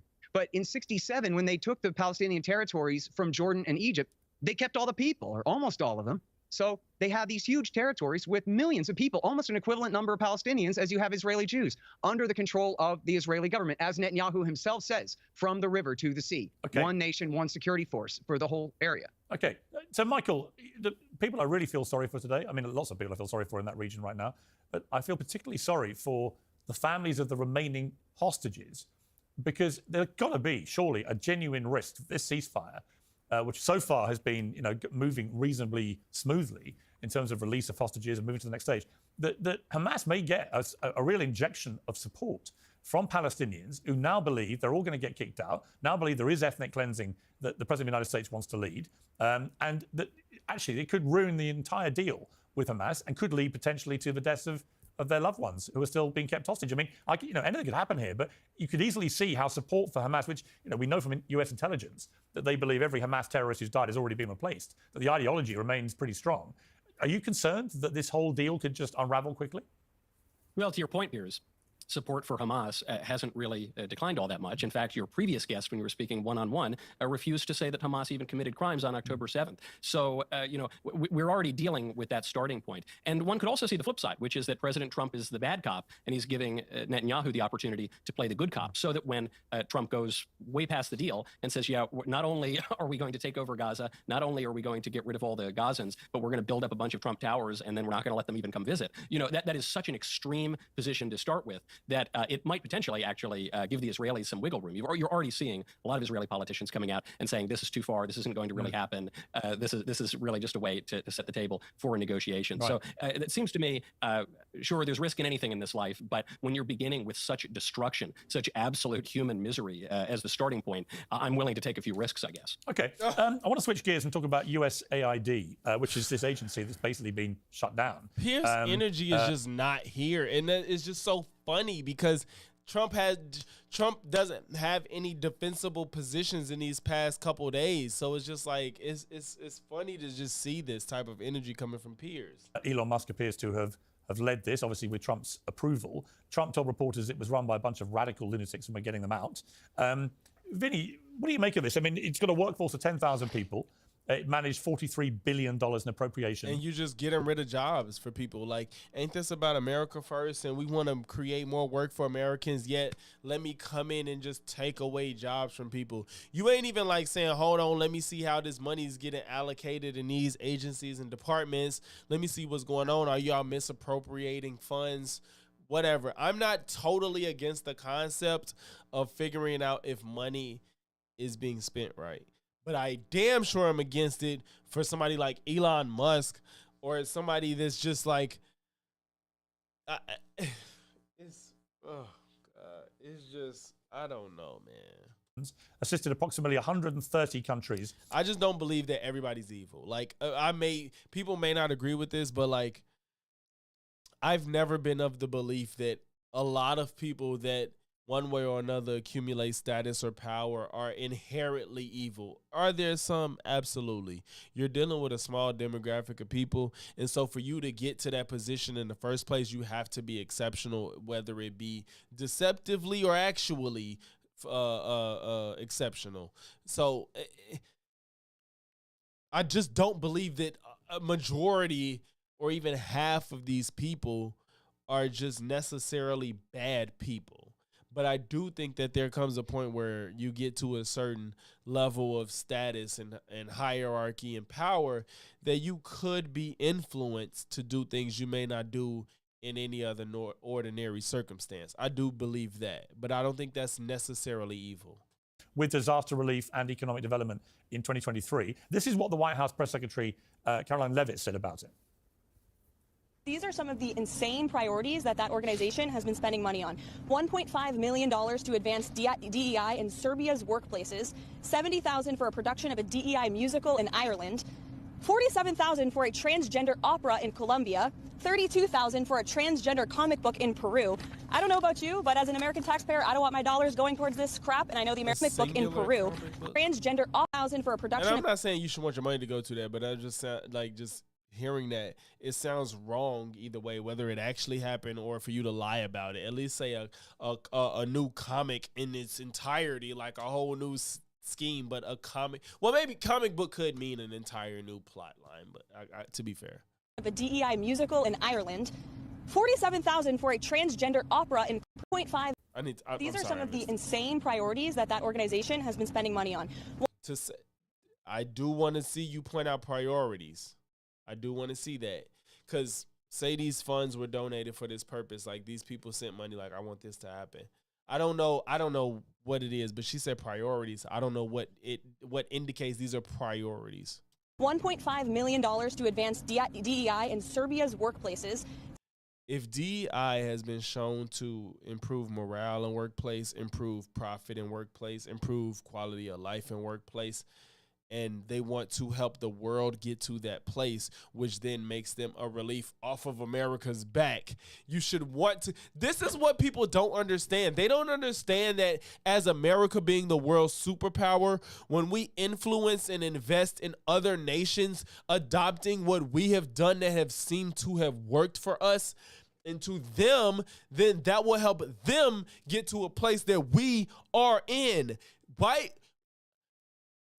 Ain't that what you do when you have kids? I know other countries aren't our kids, but when you have kids, you make yourself good and better and great and grand to then not have to make them struggle to figure out what you already know. Ain't that what the fuck we try to do? Like, because we grew up having to deal with certain things that we found out we don't have to deal with, we make sure our kids don't have to go through that hard part so they can focus on the shit that's unavoidable. Like, you try to streamline your kids to not have to deal with the nonsense of being a productive, influential, intelligent, knowledge-seeking person in the world. And so we want to influence other parts of the world to know and learn what we have already done so they can do the same, and they don't have to rely on us to provide them with a leg up because they don't have what they need to be better. $70,000 for a production of a DEI musical in Ireland. $47,000 If $70,000 is a lot to you coming from a country, then what the fuck? for a transgender opera in Colombia. $32,000 for a transgender comic book in Peru. Notice the price kept getting smaller because those numbers are completely insignificant in the grand scheme of things. And that sounds like first steps towards a bigger picture. But it sounds good to the person that just doesn't understand what's happening. I don't know about you, but as an American taxpayer, I don't want my dollars going towards this crap, and I know the American people don't either, and that's exactly what $35,000 from an entire country is like literally 2 pennies. Elon Musk has been tasked by President Trump to do. Vinny, I got to say, when she put it like that, I found myself nodding. What did you do? Yeah, of course you did, you fucking bigot. I mean, Piers, I touched on this a couple of days ago. That's just a couple of the egregious monies that we were spending. We were spending $230,000 on K-Cup Starbucks drinks. The numbers are astronomical. It's insane, Piers. And you can see that the left is losing their minds because all of their wallets are about to get really, really thin. From Jamie Raskin to because of Trump, Ilhan Omar, to all these people. But you know what, Piers? We've been getting walked over from the inside out. Okay, and you know what? The left, Piers, they are in shit. They're not used to having an alpha like Donald Trump come in and tell them, guys, I made the promises and I'm going to keep them, okay? Joe Biden was a freaking doormat and Donald Trump is a matador, okay? He's a bull. Joe Biden has gotten more legislation through in his 4 years than a lot of two-term presidents in modern history, bro. He's not BSing, and now it's just unfathomable that these people keep lying about Joe Biden. Like, I just don't know why they do this. I don't understand why they do this. They literally lie as if they weren't there. Last night they had all these Democrat people on the hills talking about Elon is this, he's racist, he's a Nazi, let's take to him in the street. They're calling for freaking violence, like the BLM riots against this. Nobody said violence. And I agree, that was a bad choice of words for them to say we're gonna fight in the streets. That was a bad choice of words. But within context, the context was basically protest and make your voices heard in the streets. But it was a bad choice of words. He's a matador. Bro, these niggas trying to find any word that looks like a symbol of masculinity to pin it on Trump. And you know what, Piers? This is all normal. These are growing pains that they're all going to learn, that the taking advantage of our freaking system is over, Piers. And I absolutely love it. Let them cry. Let them cry and whine. It's over. Just like Piers, just like RFK trying to get confirmed. You know, Big Pharma, Bernie Sanders and Elizabeth Warren look like they're going to have heart attacks because they're all the Big Pharma donors. Okay, and just like Kash Patel, FBI, he's going to put everybody on notice and he's going to investigate everybody if they broke the law, Piers. And I absolutely love what's happening. Why are you? I hate when they keep saying well, he's going to investigate everybody broke the law. Duh, obviously. But Trump wants these people to investigate people without knowing if they broke the law or even possibly broke the law. What are you investigating? The possibility of what? Y'all haven't even named a statute to what the law they could have broken is. Y'all just like, you tried to indict Trump, we're going to investigate you. What the fuck is that? Happening. Okay, Omar, I saw you shaking your head there. I mean, just to be clear, I mean, do you support the United States providing $70,000 for production of a DEI musical in Ireland? Or Look, I told y'all, can't one episode go by without Piers saying the word DEI or woke. $57,000 for a transgender opera in Colombia? Because it seems completely insane that America is spending this kind of money. Listen, if we dig into humanitarian programs and development programs, we might find a few $1,000s here and there that are misspent and could potentially be wasteful. But it's just incredible. I like how you said that. A few dollars misspent and could potentially be wasteful. Potentially, meaning like, yeah, it sounds like a lot of money to a person, but to a country, that money is insignificant. And the end goal of what that money is for is, especially it could be in the short term, not long. So I mean, yes, it's long, but you could see a change short term. Maybe not as significant as long, but there's that little amount of investment could seek good short term changes and long term. So like you said, potentially, but at the end of the day, nobody's gonna be like, America's in ruin because you spent $30,000 on a trans play. Like, we're talking about this when the real waste is the military-industrial complex. I said that. I don't know if I said it in a stream or a video or in my chat. I said on Facebook. Y'all didn't see that. Cutting military spending would do an exponential amount of saving that they claim they want, but they never gonna do that. Sending billions of dollars to a genocidal government that is wiping Gaza off the face of the earth. That's where the waste is. It's not chasing these few $1,000s here and there. To be talking about that at a time in which the Pentagon budget is just overbloated, it ends in the pockets of private military contractors, at a time when the U.S. would not negotiate drug prices down. Let me stop you, because you're making... let me cut you off, because you're finna make me look stupid. Yeah, in a way, you're making a kind of distraction. You're making. Hang on. What you're doing, you're playing kind of whataboutery. In other words, there's another area of overspending. Maybe they'll get to that. Let's wait and see about the overspending by the Pentagon. They might. I mean, I'm holding my breath, but they might. But they won't. But they won't. Omar, my point is, Elon Musk is going through a lot of federal spending. America spends a gigantic sum of money, $17 trillion in debt, maybe more now, I think. They've got to do something. Elon's taking his shredder to this. And so I just ask you again, on those two examples I gave you, do you think it's right that America spends that kind of money? Because it seems to me that kind of money, I don't even know if the two things you just said was even equal to $100,000. I don't even know. And even if it is, that's insignificant as far as America's budget. So Omar bringing up the fact that defense spending is just astronomical, and cutting that alone would do millions to billions of dollars of saving.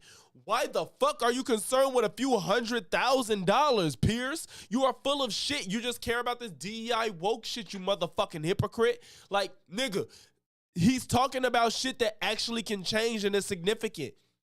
Because you're mad because it's woke and DEI, because you don't like the idea of it, because you don't understand it, when obviously that money is completely insignificant, because they're not spending $2 billion for a play in another country to promote accepting trans people. It's a fucking $30,000 to an entire nation for a play. Let's cut the bullshit, Piers. This is literally insignificant, and you're focused on it when he's telling you, if you care about the issues you claim to care about, defense spending could be more impactful for what you're talking about. It's not whataboutism. You want them to condemn $30,000 to a play from an entire country. Get the fuck out of here. Me, an obvious place to start if you're going to trim federal spending. Yeah, again, I don't agree that this is the right place to start. Again, to be chasing down a few $1,000s. I don't even fuck with Omar like that, because he's a little bit of a bullshitter.